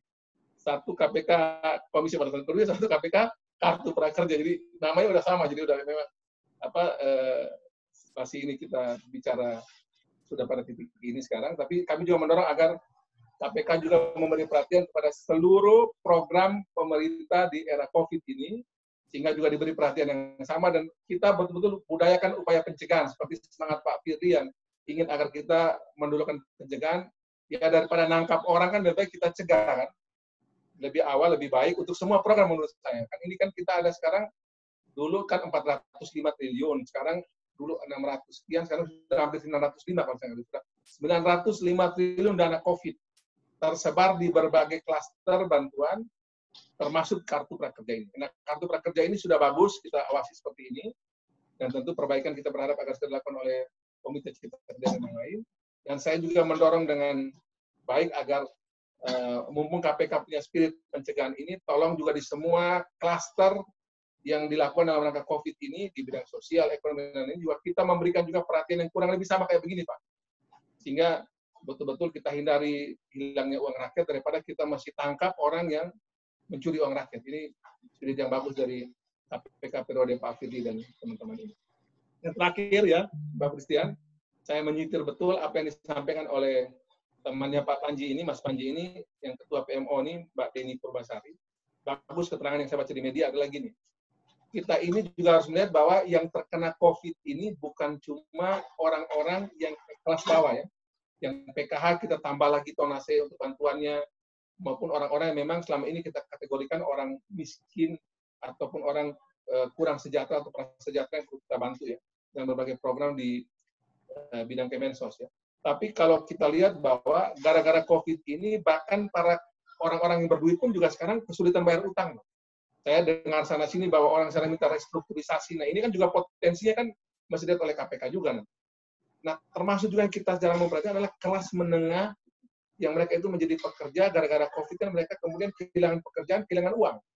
Nah, ini yang saya kira Pak Jokowi dan juga Pak Menko dan jajaran di Komite Cipta Kerja ini dan dijalankan dengan baik oleh PMO ini melihat bahwa di klaster ini kan mesti juga ada bantuan untuk membantu agar kelas menengah yang selama ini mereka bisa kerja dengan baik itu karena COVID mereka kemudian berhenti kerja, kan mereka juga butuh bantuan. Nah, ini semacam oase kecil lah, kita bantu mereka juga sehingga kelas menengah yang selama ini kita anggap mereka mampu itu dan mereka terdampak ya bisa kita bantu dengan program ini. Tentu yang paling utama dari ini semua program sosial termasuk bansos ini urusan KPK ya, kartu prakerja ini kita butuh betul, dan ini kita minta bantuan betul nanti dari PMO dan seluruh jaringannya termasuk Mas Wawan di KPK ini, kita itu pasti potensi korupsinya itu ada karena faktor data, Mas Wawan. Nah, kalau faktor data ini KPK bisa cek betul-betul data di semua kementerian lembaga ini benar, saya kira kita bisa mengurangi hampir dari setengah potensi dan kemungkinan orang ingin korupsi karena faktor data. Kalau dia bengkok-bengkok ini kan pasti itu potensi korupsinya tinggi tuh, Pak. Jadi kalau data di semua program bantuan ini kita pegang benar datanya, by name, by address, kita cek betul ini orang ini siapa, sesuai kebutuhan dan juga peruntukan anggaran kita ini, termasuk soal kartu prakerja ini. Kalau datanya benar, dan sampai pada orang yang benar-benar membutuhkan sesuai data kita miliki, itu mudah-mudahan setengah masalah Republik ini bisa kita atasi, Pak, terkait dengan soal menyangkut urusan korupsi ini. Karena saya sudah mengecek sana-sini, ini kami juga alami juga ya, panitia di urusan BPJS Kesehatan. Hanya kita bermasalah, Mas Wawan. Jadi data di BPJS Kesehatan itu ada kurang lebih 20 jutaan data yang bermasalah. Nah, berarti kita akan bakar uang kita, PBI saja ya, kalau kali misalnya 42.000 kali 20 juta orang itu yang kita bakar uangnya nggak karu-karuan karena datanya bermasalah. Ini data BPK juga seperti itu, data Kemensos juga sama, DTKS kita urusan itu bermasalah. Nah, jadi kita rapikan dulu soal data ini. Karena kalau data itu benar, kalau kita bicara KPK berarti data dari Kemenaker itu benar, yang tadi kan baru 100.000 yang bisa diverifikasi kan, dari 1,7 juta. Nah, bagaimana kita mau bantu ini program ke sektor tenaga kerja yang terdampak itu, kalau dari data yang dikasih gelondongan itu diverifikasi sesuai dengan syarat yang kita minta, cuma 100.000 yang data sudah bisa terverifikasi sesuai dengan syarat. Nah, ini yang kita bantu betul, kalau menurut saya kita bantu betul di semua departemen, kementerian lembaga. Kalau datanya ini kita bikin dengan benar, mudah-mudahan berbagai program pemerintah ini tepat sasaran dan kita mencegah dari kemungkinan penyelewengan korupsi di kemudian hari. Demikian saya, Mbak Christian, sekali lagi terima kasih dan semoga kartu prakerja ini bisa kita sempurnakan lagi implementasinya dalam berbagai aspek sehingga bermanfaat betul-betul bagi yang membutuhkan. Selamat siang, wassalamualaikum warahmatullahi wabarakatuh. Shalom, salve, om, santi, santi, om, namo buddhaya, salam kebajikan. Terima kasih Bang Melki. Bergabung bersama kita, ini adalah senior saya. Beliau adalah Dewan Pengawas BP Jam Sostek sih, tapi saya juga nggak mau melewatkan kesempatan. Mungkin beliau punya perspektif soal ini. Mudah-mudahan bisa memperkaya, bisa bantu Mas Panji dan juga stakeholder yang tengah berusaha untuk melakukan evaluasi. Saya unmute, saya mungkin bisa ngasih pendapat. Teh Indah Dariane, saya menyapanya. Oke, saya udah unmute sih. Seharusnya. Halo, Teh Indah. Mangga. Selamat pagi. Waalaikumsalam. Terima kasih, Christian, Mbak Christian. Ya, ini kebetulan saya dari BPJS Ketenagakerjaan melihat kasus tentang kartu prakerja ini dari perspektif bahwa kami di lembaga ini mengetahui banyak tentang berapa pekerja yang akan ter-PHK, bahkan sudah ter-PHK sampai hari ini. Karena beliau-beliau atau mereka-mereka yang mencairkan JHT begitu banyak, sehingga data kami juga terlihat tergerus banyak karena sudah tidak lagi menjadi peserta di BP Jam Sostek. Mungkin saran saya di forum ini adalah data yang bermasalah mungkin juga harusnya bisa melibatkan pihak kita ya di BP Jam Sostek untuk di cross check gitu ya, apa betul sekian banyak yang sudah ter-PHK dan sudah mengambil JHT-nya jaminan hari tua, atau bahkan kalau buat yang sudah berumur ya dana pensiunnya cair gitu ya, berarti mereka sudah menganggur gitu. Nah, kemudian di cross check juga dengan asosiasi-asosiasi pengusaha. Kebetulan saya juga di APindo, Asosiasi Pengusaha Indonesia. Mereka di asosiasi-asosiasi pengusaha ini lebih jelas lagi, mereka tahu siapa saja karyawan atau pekerja mereka yang ter-PHK. Nah, kenapa ini saya angkat? Karena kalau memang semua data ini terangkum oleh pemerintah maupun stakeholder lainnya, terlihatlah bahwa itu real datanya. Dan orang-orangnya jelas by name, by address gitu ya. Bahkan NIK-nya juga tahu lah gitu. Nah, jadi ketidakvalidan datanya ini akan terkurangi jauh gitu apabila di cross check kepada kita. Kemarin saja dari data Kadin itu kan sudah 6 juta yang ter-PHK ya. Itu kalau misalnya ditambah lagi dengan mereka-mereka yang bukan ter-PHK tapi dirumahkan, itu mungkin datanya sampai dengan bulan depan itu sekitar 10 jutaan. Jadi mestinya nggak ada masalah dari sisi validitas data apabila di konteks mereka-mereka yang stakeholder lainnya yang memang pelaku di bidang ketenagakerjaan. Jangan pernah segan mengontak asosiasi-asosiasi pengusaha, karena mereka by industri juga akan tahu siapa saja yang saat ini sudah tidak bekerja, dan industri mana yang sedang terpuruk, industri mana yang masih bertahan. Jadi itu bagus juga untuk approach dari kartu prakerja. Supaya di cross-check bahwa memang betul-betul pekerja itu terdampak.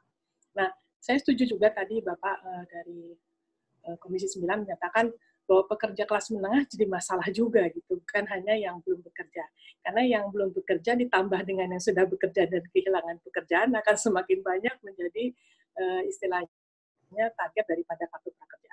Padahal kita tahu untuk yang pekerja kelas menengah, mereka terdampak pandemi, mungkin saja sekali lagi mereka tidak terlalu care dengan apa bansos atau apa.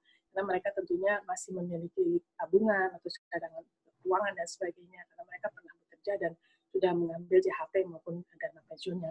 Tapi mereka mungkin juga perlu loh di skilling, reskilling, dan upskilling. Dalam artian mereka butuh suatu pembelajaran baru, karena sekarang banyak sekali new jobs ya. Kerjaan-kerjaan baru yang set kompetensi setnya itu beda banget dengan kerjaan mereka yang sebelumnya. Jadi pasar kita ini yang pengangguran betul-betul itu jadi ada dua macam. Mereka yang belum bekerja, yang terdampak mungkin butuh bansos, maka 3 gitu ya. Dengan yang terdampak tapi mungkin tidak terlalu care dengan bansos, tapi tetap menginginkan new job atau new skill yang set kompetensinya beda karena adanya pandemi ini, ya, digitalisasi, bahkan mungkin karena kita tahu juga di tengah-tengah masa perubahan yang disruption, ya, terus industri 4.0, tiba-tiba ada pandemi. Jadi ini numpuk-numpuk nih, dari dulu mereka mau misalnya terdisrupsi industrinya dan sudah melihat bahwa digitalisasi di depan mata, robotisasi di depan mata, tiba-tiba ada pandemi. Jadi kalau saya lihat secara holistik, masalah tenaga kerjaan kita menjadi semakin kompleks, dan mestinya kartu prakerja ini bisa di-approach dari berbagai segi. Itu aja, Christian, thank you. Terima kasih Teh Indah. Itu ada banyak insight dari Teh Indah. Saya mungkin beri kesempatan supaya bisa hubungkan dengan tadi pandangan paparan dari Bu Neti ke Pak Panji. Pak Panji tadi Bu Neti menggaris bawahi ada sektor pertanian yang tampaknya belum tersentuh. Tadi juga Teh Indah Diriana menyatakan bahwa kita butuh new jobs, kita butuh new skill. Pertanyaan dari Bu Neti, bagaimana dengan daerah-daerah yang belum tersentuh dengan internet, kalau memang fokus dari PMO saat ini adalah lewat secara digital, seperti apa Pak Panji? Baik, satu-satu ya. Jadi mengenai akses pelatihan atau pendaftaran secara daring. Sampai saat ini kita baru menyediakan pelatihan secara daring itu karena konsekuensi dari pandemi, bukan memang desainnya Pak Kerja itu begitu, bukan. Jadi karena pelatihan offline itu tentunya membuat masyarakat berkumpul di suatu kelas atau di balai atau di bengkel, dan ya, keputusan dari komite adalah untuk tidak menambah risiko penularan. Jadi sampai saat ini pelatihan secara daring adalah konsekuensi dari kondisi pandemi, bukan desain. Di awal tentunya kami mayoritas dari pelatihan yang akan tersedia dalam kartu prakerja adalah offline atau yang sifatnya tatap muka. Nah, yang kedua adalah pelatihan offline itu mayoritas saat ini kenyataannya di Indonesia ada di kota-kota besar. Itu kalau kita ngomong pelatihan yang ada di desa, ya mungkin ada tapi tidak tersedia secara cukup dengan skala yang bisa memadai. Nah, kalau kita sediakan pelatihan offline di saat pandemi ini, tentunya juga ada perpindahan mobilitas dari masyarakat di pedesaan kemudian harus ke kota-kota. Jadi itu juga menjadi salah satu pertimbangan untuk benar-benar memastikan bahwa jika saat kami memberikan pelatihan yang sifatnya tatap muka, itu resiko dari pandemi ini bisa benar-benar termitigasi. Ini kami masih lakukan. Intinya kami ingin segera membuka dan beberapa sudah dikurasi, namun masih banyak pertimbangan-pertimbangan. Jangan sampai kita memperpanjang memperpanjang menambah lagi kasus-kasus yang sekarang sudah mulai melandai. Bahkan ini mulai sejak adanya pelonggaran PSBB kan mulai naik lagi. Jadi ini menjadi concern sebetulnya, ini menjadi concern bersama gitu. Jadi kita mesti cari solusinya bareng-bareng. Yang kedua adalah sekarang ini pelatihan online ini aksesnya justru tersedia Sabang sampai Merauke. Kalau kita pelatihan offline itu kan misalnya pelatihan mengenai tekstil mungkin di Jawa Barat banyak, tapi orang yang di Kalimantan mungkin nggak bisa.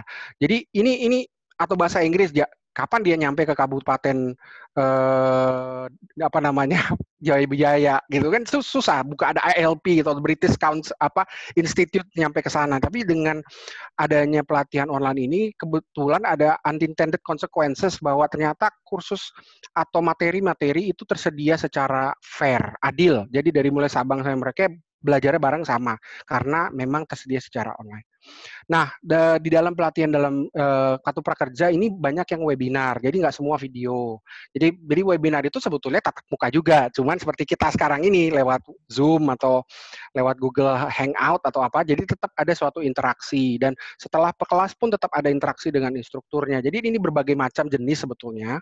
Dan masukan dari KPK juga adalah untuk memastikan jika ini sifatnya learning management system atau yang sifatnya self-paced, jadi belajar secara mandiri lewat video, itu agar direview benar-benar, dikurasi benar-benar sehingga kita bisa memastikan peserta itu benar-benar belajar gitu ya. Jadi memang semua pelatihan itu wajib ada sistem evaluasi. Jadi nggak bisa dia proceed selesai tanpa mengikuti pertanyaan-pertanyaan, tanpa menjawab pertanyaan-pertanyaan atau tes atau bahkan ujian. Jadi dia tetap harus mengikuti itu semua. Kalau dia tidak bisa selesai, itu tidak bisa dapatkan sertifikat, tidak bisa dapat insentif. Jadi peserta itu benar-benar mengikuti sebetulnya sampai ujian karena itu SOP-nya wajib. Kalau tidak selesai, dia tidak bisa dapat insentif. Dan kami mendapatkan notifikasi dari platform. Namun kita harus perbaiki supaya pengawasannya supaya tidak ada yang risiko fiktif gitu misalnya atau tidak terjadi sama sekali. Nah, saya perlu klarifikasi juga bahwa yang sifatnya pelatihan yang sifatnya paket itu adalah pelatihan yang berdiri sendiri, cuman dijual secara bundling atau paket, harganya satu, tapi itu pelatihan yang berdiri sendiri. Jadi 5-6 jenis pelatihan dijual secara paket gitu. Nah, setiap peserta itu menyelesaikan satu pelatihan yang memang berdiri sendiri, nah itu dia mendapatkan sertifikat dan secara hukumnya memang dia berhak mendapatkan insentif karena telah menyelesaikan satu pelatihan. Nah, kami sebetulnya dalam beberapa kali ini sudah approach dan sudah di-approach juga dengan berbagai sektor, dari mulai industri pangan, saya udah ngomong sama IPB, saya udah ngomong sama peternakan juga, saya juga udah. Jadi udah ada beberapa lembaga pelatihan yang bilang, oke, kita bisa nggak masuk sini? Jawabannya terbuka, semua terbuka. Jadi kami tidak punya prioritas saat ini, belum ada prioritas karena lagi masa pandemi semi bansos ini ya. Jadi fokusnya adalah choice, ke pelatihan yang bisa langsung diaplikasikan. Tadi kalau sebutannya Bu Neti tadi ekonomi masyarakat gitu ya. Nah ini adalah konsekuensi dari tahap awal program dan juga masa pandemi di mana orang tidak bisa mobilitas atau tidak bisa kemana-mana gitu ya. Jadi susah untuk mencapai lokasi-lokasi di mana ada pelatihan. Kami juga sudah bicara dengan komunitas desa, BUMDes dan sebagainya. Gimana caranya ke depannya kita bisa ada link and match. Jadi kalau pelatihan apa yang dibutuhkan di desa ini, kemudian oke, tinggal kasih masukan ke kami cari pelatihan yang ada di situ. Jika memang tidak bisa ada di lokasi, mungkin kita bisa bicara tentang online dulu, gitu. Mana yang bisa di-online kan, mana yang tidak, itu kan perlu kurasi, perlu ini, dan itu butuh waktu. Jadi kami sendiri harus menyiapkan kapasitas sehingga kami bisa memenuhi semua ekspektasi teman-teman yang bagus-bagus dan sempurna ini, dan kita memang banyak sekali yang harus dibenahi. Namun ya itu dari awal tadi kita lihat bahwa oke, kita ekspektasi mesti temper dulu. 20 triliun itu tidak semua buat pelatihan ya. Jadi itu mayoritas itu adalah untuk insentif, untuk bantuan biaya hidup. Dan bahkan belum di-approve sebetulnya, anggaran masih 10 triliun. Jadi DIPA untuk 20 triliun itu belum disepakati. Jadi ini masih dalam proses juga. Dan kita akan bekerja sama dengan asosiasi, sudah bahkan berdiskusi dengan Apindo, Kadin, HIPMI, sudah semua diskusi. Mereka ada yang memberikan usulan-usulan, namun komite memfokuskan kepada Kemenaker. Jadi Kemenaker sebagai lead sektor masalah ketenagakerjaan, jadi semua nanti didata, diagregasi di Kemenaker. Untuk yang selain pekerja seperti UMKM, nanti mungkin kementerian yang lain bisa membantu. Nah, kemudian mengenai BPJS, jadi sebetulnya data dari kami itu udah ngecek ke BPJS. Jadi yang diusulkan Kemenaker itu sudah di cross check sama BPJS. Memang sekarang baru 1,7, tapi kan ini terus bergulir. Jadi sebentar lagi mungkin 2, 3, 4 atau bahkan 6. Yang tadi Bu Inden yang tadi bilang, Mbak, sudah ada 6 juta yang katanya terdata sebagai TPHK, itu potentially menjadi peserta prioritas bagi Kartu Prakerja.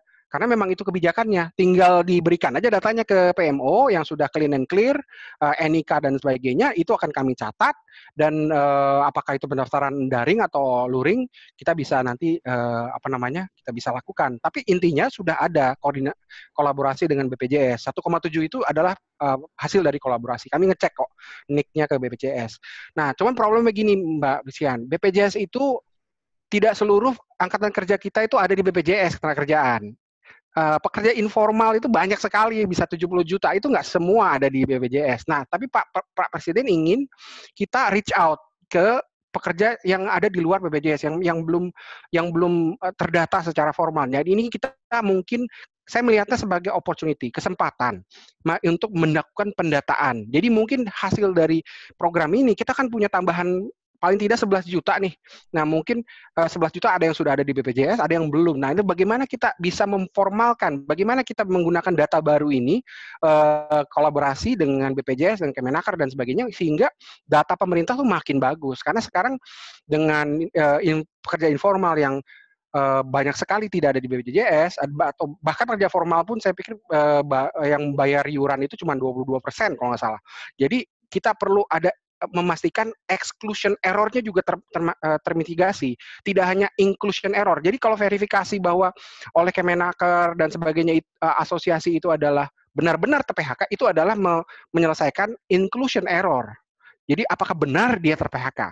Ya, itu inclusion error. Tapi ada exclusion error, yaitu apakah kita sudah benar masukin orang yang ter-PHK tapi belum terdata. Nah, ini exclusion error inilah yang kita perlu sama-sama kasih solusi bagaimana. Nah, sekarang adalah dengan cara disclaimer. Ini saran dari kejaksaan adalah memberikan peserta itu dengan pendaftaran daring atau luring, memberikan disclaimer bahwa atau legal pernyataan secara hukum bahwa memang dia terdampak oleh PHK. Apakah dia wirausaha atau dia pekerja.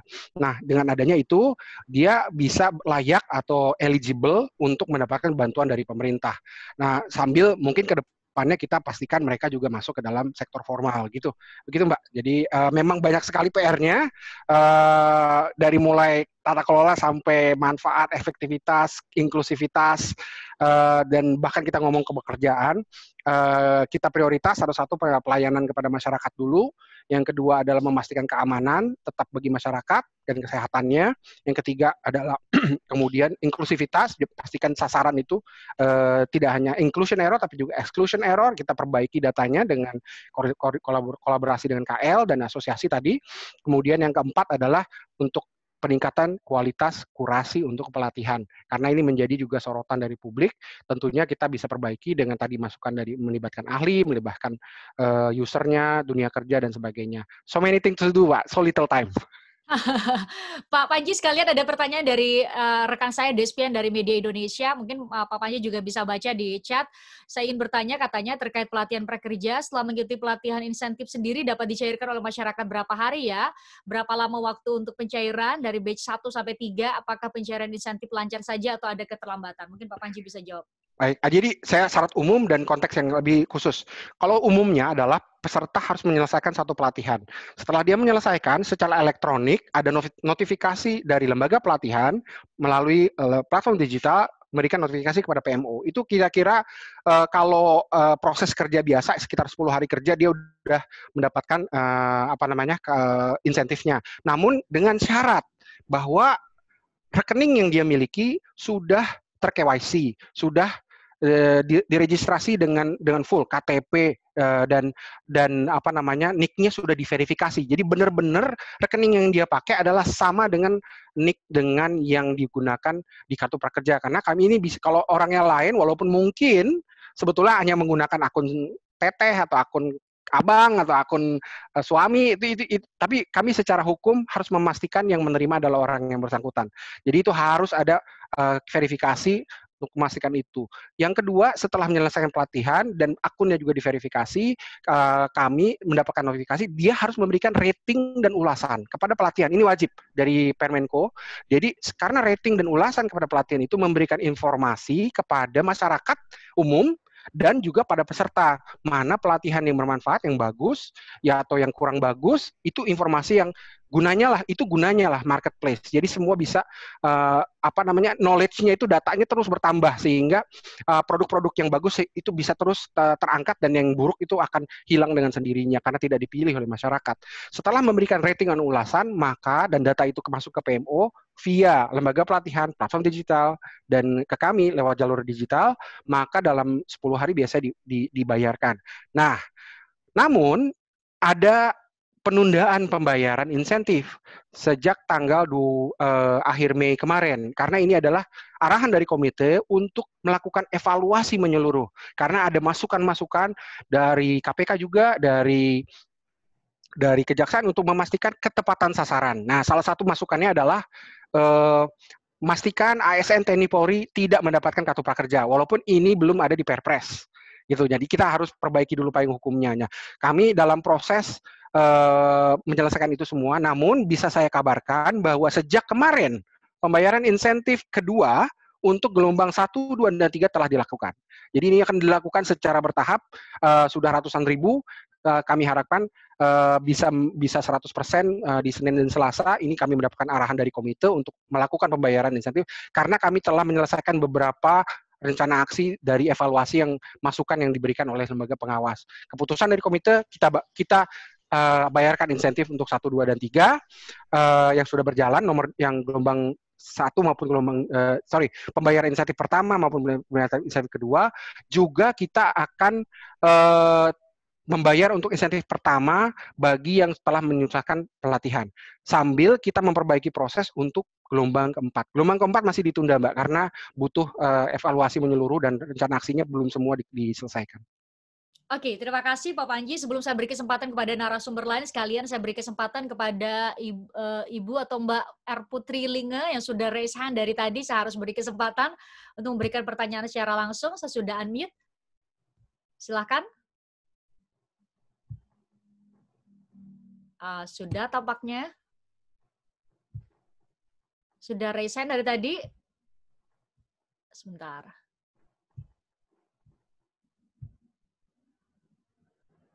Bu RR Putri, silakan. Atau mungkin masih di-mute sendiri ya? Sudah sih seharusnya. Halo. Halo, silakan Ibu. Halo, dengan saya Mbak dari Putri Linge, Mbak. Iya, silakan. Ya, saya sebagai CEO dari Kopi Gayo ya, Mbak.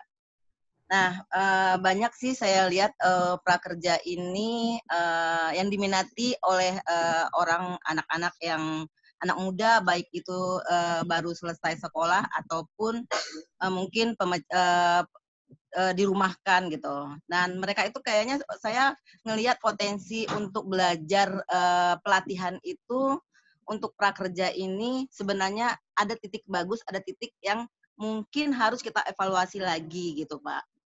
Nah, evaluasi lagi peminat untuk kopi di barista itu mungkin sangat banyak ya, karena apalagi saat ini untuk kopi lagi seksi-seksi banget untuk menjadi seorang barista.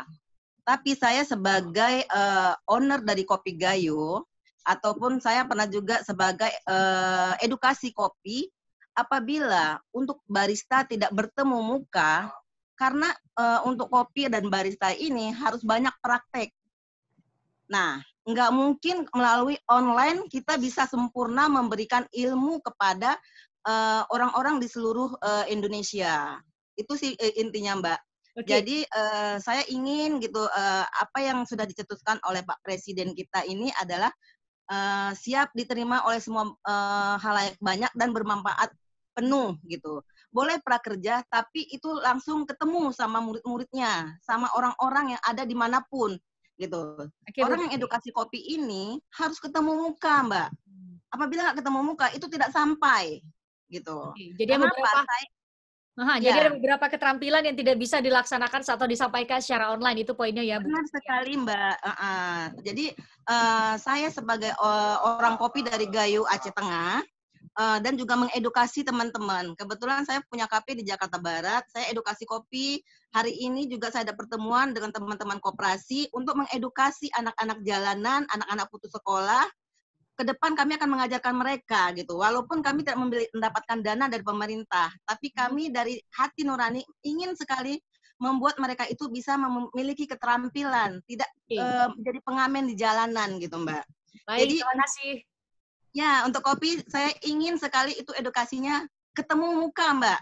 Apabila nanti pemerintah menyediakan tempat, saya siap untuk membantu mengajarkan semua tentang kopi dari hulu sampai hilir. Makasih, Mbak. Terima kasih, Putri. Semoga sukses. Terima kasih. Berikutnya ke Pak Irwan. Silakan, Pak Irwan. Saya sudah unmute. Oke, terima kasih, Bu.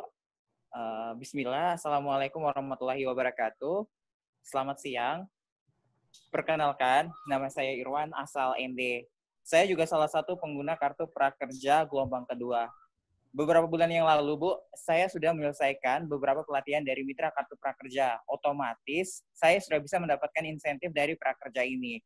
Persoalannya, pertama, saya kemarin daftar pakai wallet OVO dengan nomor rekening, nomor HP yang baru. Namun pas saya mau upgrade aplikasi OVO saya, nggak bisa. Soalnya saya ingat lagi, kemarin itu KTP saya sudah saya pakai untuk upgrade akun OVO pada nomor yang lama. Namun kemudian saya sambungkan ke rekening yang lain. Saya beralih ke rekening lain seperti GoPay, tapi gagal. Katanya nomor rekening saya sudah pernah didaftarkan. Padahal saya baru daftar dan upgrade aplikasi GoPay saya. Nah, namun di sistem tetap menolak dan nggak bisa sambung, katanya gitu. Namun saya coba pakai link aja, coba lagi ke wallet yang lain, tetap sama juga, katanya gagal. Bilangnya nomor rekening saya sudah pernah didaftarkan juga. Cuman yang saya baca di aturan dari Kartu Prakerja itu, pengguna harus menghubungkan nomor e-wallet itu sesuai dengan peserta daftar dan nomor HP sama sesuai dengan profil yang ada di Kartu Prakerja.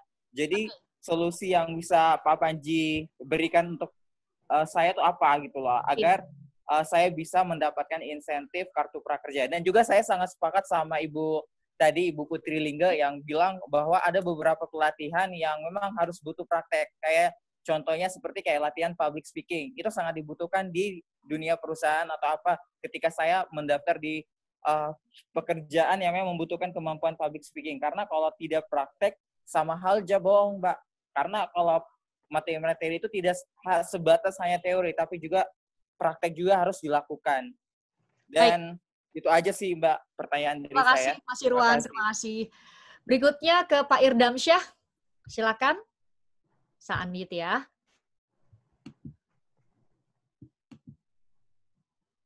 Saya sudah unmute, Pak Irdamsyah. Halo. Nah, sudah. Silakan, Pak. Assalamualaikum warahmatullahi wabarakatuh. Waalaikumsalam. Selamat siang semuanya, Bapak-Bapak, Ibu-Ibu. Kebetulan saya juga related dengan praktisi di bidang hotel, Bu ya, Bapak ya.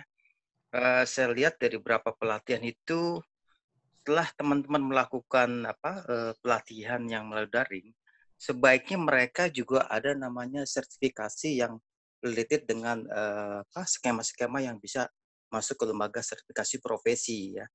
Jadi saya lihat teman-teman itu hanya dapat sertifikat yang dapat in-house dari perusahaan atau mungkin penyedia layanan pelatihan aja.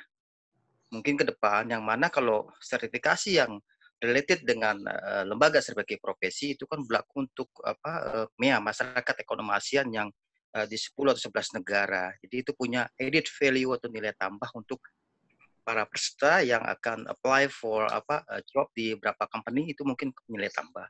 Tapi saya lihat mereka hanya dapat in-house sertifikat yang dapat dari penyedia layanan training. Ke depan seperti itu. Terus kedua adalah kemampuan teknologi, kemampuan teman-teman yang untuk mengakses ke prakerja itu juga mereka juga masih banyak yang tidak menguasai bagaimana step-step A sampai ke Z apa yang harus dilakukan. Mungkin itu juga harus ada sosialisasinya ke depannya seperti itu. Terima kasih banyak Bapak Ibu. Selamat siang. Assalamualaikum warahmatullahi wabarakatuh. Waalaikumsalam warahmatullahi wabarakatuh. Terima kasih Pak Irdamsyah, Pak Bu Putri, dan Mas Irwan tadi. Nanti ini sekalian saya beri kesempatan buat closing statement ke Bang Melki terlebih dahulu untuk sekalian juga menanggapi sejumlah pertanyaan maupun pernyataan yang disampaikan oleh para peserta. Bang Melki masih bergabung bersama kami? Bang Melki? Oh, tampaknya tadi saya lihat sih lagi naik ke mobil karena ada agenda berikutnya. Masih join sih harusnya ya. Oh, saya sudah lihat, saya tidak melihat lagi di partisipan. Masih ada. Mana coba? Saya capa dulu. Sudah di mobil. Iya sih tadi lihat di mobil. Belum di-unmute. Saya belum unmute kali ya. Oke, Bang Christian, baru dibuka nih. Oke. Baru di-unmute nih. Loh, tuh kan udah berubah loh, dia sambil ngikutin kita pun sedang di mobil. Silakan Bang. Ya, pertama sebagai catatan penutup ya, kalau lihat dari semua yang disampaikan oleh penanya, tentu kita betul-betul akan bicara soal KPK ini, Kartu Prakerja dalam konteks implementasi. Sekali lagi, program ini itu menurut saya luar biasa. Ini inisiatif yang bagus dari Presiden Jokowi. Tinggal nanti kita sempurnakan teknisnya sehingga aturannya terpenuhi, kebijakannya oleh Komite Prakerja juga oke, kemudian pengaturan lapangannya oleh PMO jalan baik, dan kemanfaatannya semaksimal mungkin bagi yang terdampak. Kalau tadi kita bicara soal data, tadi saya setuju dari Mbak Ine tadi ya, yang dari BPJS Tenaga Kerja ya. Saya juga kebetulan sudah ngecek juga, ada salah satu BPJS saya cek di daerah Tangerang di Cikokol. Memang mereka juga menyampaikan data yang ada di BPJS Tenaga Kerja itu yang paling konkret, karena orang pasti akan menagihkan atau mengambil dia punya uang pensiunnya, JHT-nya. Nah, jadi kalau bisa connecting antara Kemenaker plus BPJS Tenaga Kerja, tambah dengan asosiasi juga, kalau asosiasi berbeda lagi, Mbak Christian. Kami ketemu Kadin angkanya X, ketemu Apindo nanti angkanya Y gitu. Jadi angkanya pun beda-beda. Ketemu asosiasi misalnya Pak Sukamdani, Pak Riyadi itu dari asosiasi ketua Apindo dan asosiasi restoran, angkanya memang agak sedikit berbeda. Nah, jadi menurut saya kita tahan saja nanti dia punya angkanya itu di BPJS Tenaga Kerja, sehingga kalau sudah datanya benar, kemudian juga nanti data lapangan nanti ada di PMO juga oke, saya kira itu bisa connecting sehingga kami juga pengawasan lebih mudah. Sekali lagi ini program luar biasa, kami minta betul agar KPK, kemudian Kejaksaan, polisi, dan berbagai instrumen lain yang kita miliki itu untuk mengawasi ini, sehingga program ini makin tepat sasaran, kemudian juga dijauhkan dari hal-hal yang kemarin sudah KPK berikan catatan itu, sehingga betul-betul pelaksanaannya betul-betul bagus dan tidak menimbulkan masalah-masalah hukum di kemudian hari. Jadi kami dari DPR tentu mendukung program ini sehingga bisa lebih implementatif, dan tadi kalau Mas Panji bilang baru 10T, saya berharap yang di pas 20T-nya juga bisa segera turun gitu. Jadi biar bisa merangkul lebih banyak orang kan, bisa 5,6 juta dan mungkin bahkan bisa lebih kalau bisa dievaluasi dengan baik program ini bisa diimplementasikan di lapangan. Demikian Mbak Christian, sekali lagi terima kasih loh, acaranya bagus. Jadi banyak juga bahan buat kami, buat saya dan Mbak Neti nanti di Komisi 9. Terima kasih. Baik, terima kasih Bang Melki. Berikutnya ke Bu Neti. Mangga, Bu. Ya. Terima kasih Mbak Fris. Tentu saja saya sekali lagi berterima kasih bahwa acara ini betul-betul menjadi satu forum ya untuk mengkonfirmasi, mengklarifikasi, termasuk juga menjadi ruang edukasi bagi masyarakat. Catatan saya ada 3. Yang pertama tentu saja karena memang semangat saya, Pak Melki, sama dengan semangat Pak Wawan dari KPK, bahwa kita ingin melakukan pencegahan ya, potensi kerugian negara lewat program Kartu Prakerja ini. Karena kita tidak ingin dengan kondisi keuangan dan ekonomi negara kita, maka program-program yang kemudian digulirkan tidak tepat sasaran dan bahkan mengalami kebocoran di sana-sini. Yang pertama saya kritisi yaitu adalah efektivitas. Jadi ke depan memang tadi mendengarkan para penanya harus ada kesesuaian antara pelatihan yang disediakan dengan ketersediaan atau kesempatan peluang bekerja dan peluang berusaha, begitu, seperti itu. Jadi ini yang menjadi salah satu aspek responsibilitas yang harus dipenuhi oleh penyelenggara Kartu Prakerja. Yang kedua, saya sepakat bahwa pelatihan apapun tanpa adanya sertifikasi tentu tidak akan diakui. Oleh karena itu, saya menyarankan bahwa ke depan harus ada evaluasi tentang sertifikasi dari pelatihan yang sudah diberikan bekerja sama dengan BNSP ya, seperti itu. Sehingga setiap kali penyelenggaraan pelatihan itu betul-betul memenuhi standar kompetensi kerja ya, standar kompetensi kerja nasional Indonesia. Ini penting. Yang ketiga, efektivitas yang juga harus diperhatikan adalah database ya. Data ini persoalan krusial ya dalam berbagai program. Jadi jangan sampai kemudian sebagaimana sengkarut bansos yang kemudian menjadi ramai, saya juga berharap program Kartu Prakerja yang sudah sampai gelombang ketiga ini diperbaiki sehingga pada pelaksanaan berikutnya tentu tidak akan memicu ya persoalan-persoalan pendataan tadi. Yang kedua terkait dengan anggaran ya. Jadi karena kita memang hari ini kita mengakui adequacy anggaran negara kita ini ya sangat terbatas, tarik sana tarik sini. Tadi Pak Melki juga sudah menandaskan bahwa penanganan COVID ini juga harus juga diawasi, ya maka saya berharap aspek akuntabilitas dari penggunaan anggaran yang mencapai 20 triliun ini, mari sama-sama kita awasi. Kenapa? Karena kalau kita lihat dari cost per unit, ya itu kan sangat besar ya buat pelatihan. Kalau semua penerima manfaat 5,6 juta penerima manfaat mengakses modul-modul pelatihan, berapa keuntungan yang bisa diterima oleh segelintir orang pemilik platform digital dibandingkan dengan 14,4 triliun yang bentuknya insentif bagi 5,6 juta penerima manfaat. Seperti itu. Dan terakhir adalah sasaran dan skala prioritas. Jadi kalau kemudian kita mengatakan pandemi COVID ini adalah ujian kebangsaan yang sudah bergeser ke berbagai ruang, termasuk ruang ekonomi, sosial, budaya, dan aspek yang lainnya, maka hari ini program Kartu Prakerja yang sudah digulirkan seharusnya bisa secara inline ya menyelesaikan permasalahan atau dampak dari pandemi COVID-19 ini. Saya berharap mudah-mudahan nanti Pak Melki lewat jalur-jalur yang lain, Pak Melki, kita bisa ketemu dong sama PMO. Itu kan yang menjadi permintaan Komisi 9 DPR RI. Jadi jangan sampai kemudian urusannya ketenaga kerjaan, urusannya menurunkan pengangguran, kemudian meningkatkan kompetensi pekerja, tapi komisi yang bersangkutan nggak pernah diajak bicara. Nah, ini yang juga menjadi catatan dan harapan kita bersama. Itu mungkin Pak Fris catatannya. Terima kasih Pak Wawan, Mas Panji, Pak Melki, dan juga Ibu Bapak yang sudah hadir. Assalamualaikum warahmatullahi wabarakatuh. Waalaikumsalam warahmatullahi wabarakatuh. Terima kasih Bu Neti. Berikutnya ke Pak Wawan, terutama soal aspek akuntabilitas, apa yang menjadi catatan Anda? Ya, sekaligus saya merespon Pak Melki tadi sedikit ya. Jadi yang dilakukan KPK, khususnya Litbang KPK di masa pandemi ini bukan hanya kartu prakerja. Jadi 695,2 triliun ini menjadi garapan kami nih. Dari kesehatan 87 triliun, kita juga masuk. Kemudian dari apa namanya itu istilahnya jaminan sosial ya. Itu ada 110 sampai 120 triliun, kita juga masuk. Bantuan untuk UMKM ya, UMKM, kemudian untuk korporasi kita masuk, sampai ke Pemda kita juga masuk. Cuman belum saatnya baru satu kan, baru prakerja, nanti satu-satu lah, nanti keluar sedikit-sedikit lah, nanti teman-teman tetap jalan gitu kan ya, dari 695,2 triliun dari 905 ini yang difokuskan ke COVID ini, teman-teman Litbang semuanya masuk ke sana. Insya Allah nanti pada waktunya akan kami paparkan juga gitu kan ya, seperti kartu prakerja ini.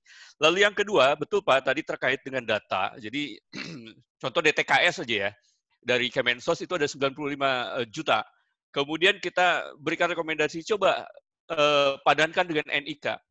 Itu dari 95 itu 20 juta itu nggak ada NIK-nya. Nah, itu yang perlu diperbaiki kan gitu kan ya. Ke depan supaya tadi kembali lagi jangan sampai dana yang sudah capek-capek dikumpulkan oleh pemerintah ini tidak tepat sasaran. Kan gitu kan yang diharapkan. Kemudian yang ketiga mungkin tadi dari beberapa masukan-masukan baik narasumber maupun tadi penanya itu yang perlu kita perhatikan, dan yang terakhir mungkin saya sih berharap cukup saya aja lah di dalam penanganan COVID ini, cukup kami dari pencegahan aja lah bisa melakukan ini. Dengan cara tadi transparansi dijaga, akuntabilitas dijaga gitu kan. Jangan sampai bergerak ke arah penindakan gitu. Jangan. Kalau saya sih berharap nggak usah lah. Cukup teman-teman saya aja gitu kan ya. Terima kasih. Assalamualaikum warahmatullahi wabarakatuh. Amin, diamini Pak, jangan sampai teman-teman wartawan nih biasa bisa ikut secara virtual harus nungguin di depan lobi KPK ngambil gambar lagi, susah minta keterangan dari tersangka maupun saksi. Terakhir saya kasih kesempatan lah ke Pak Panji yang katanya many things to do ya Pak ya, dengan waktu yang sangat sempit. Silakan Pak.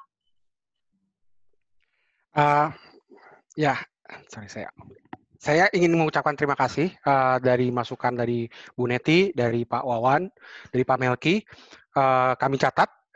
Dan sebetulnya sudah ada dalam PR saya yang sudah tebal sekali.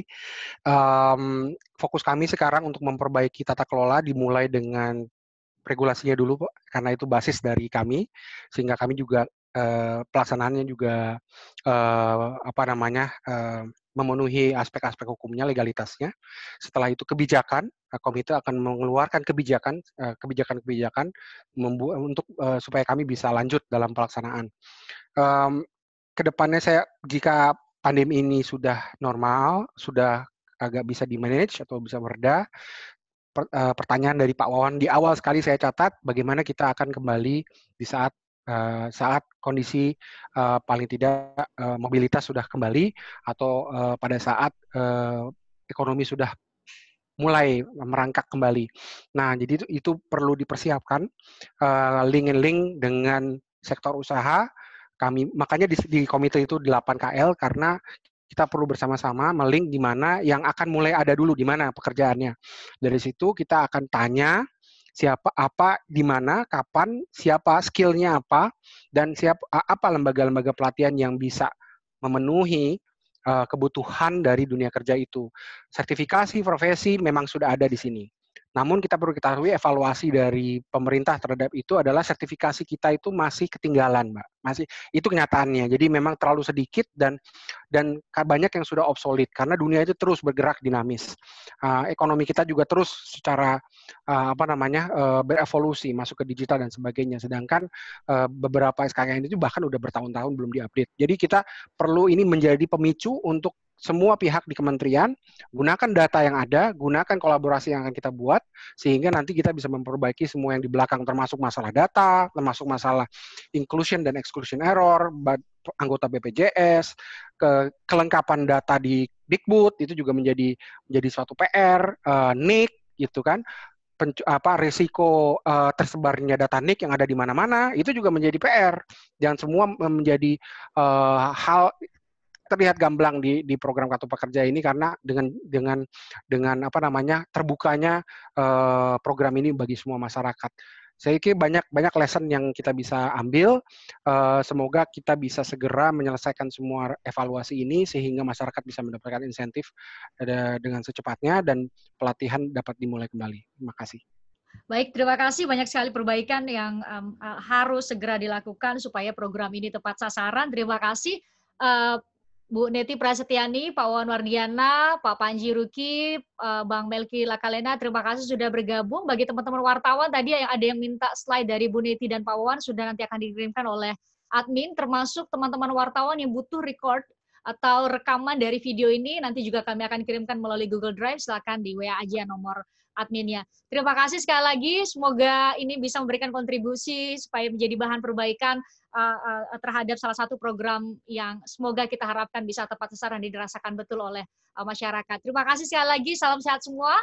Selamat siang, Assalamualaikum warahmatullahi wabarakatuh. Terima kasih atas kesediaan. Waalaikumsalam warahmatullahi wabarakatuh. Terima kasih. Waalaikumsalam. Terima kasih. Bu Neti, terima kasih. Pak Wawan, terima kasih. Pak Panji, Bang Melki. Pak Wawan, Pak Melki, Mas Panji, Bu. semuanya. Oke, Ya. Bang Theo, terima kasih. Terima kasih Teh Indah, terima kasih sudah join. Terima kasih semuanya.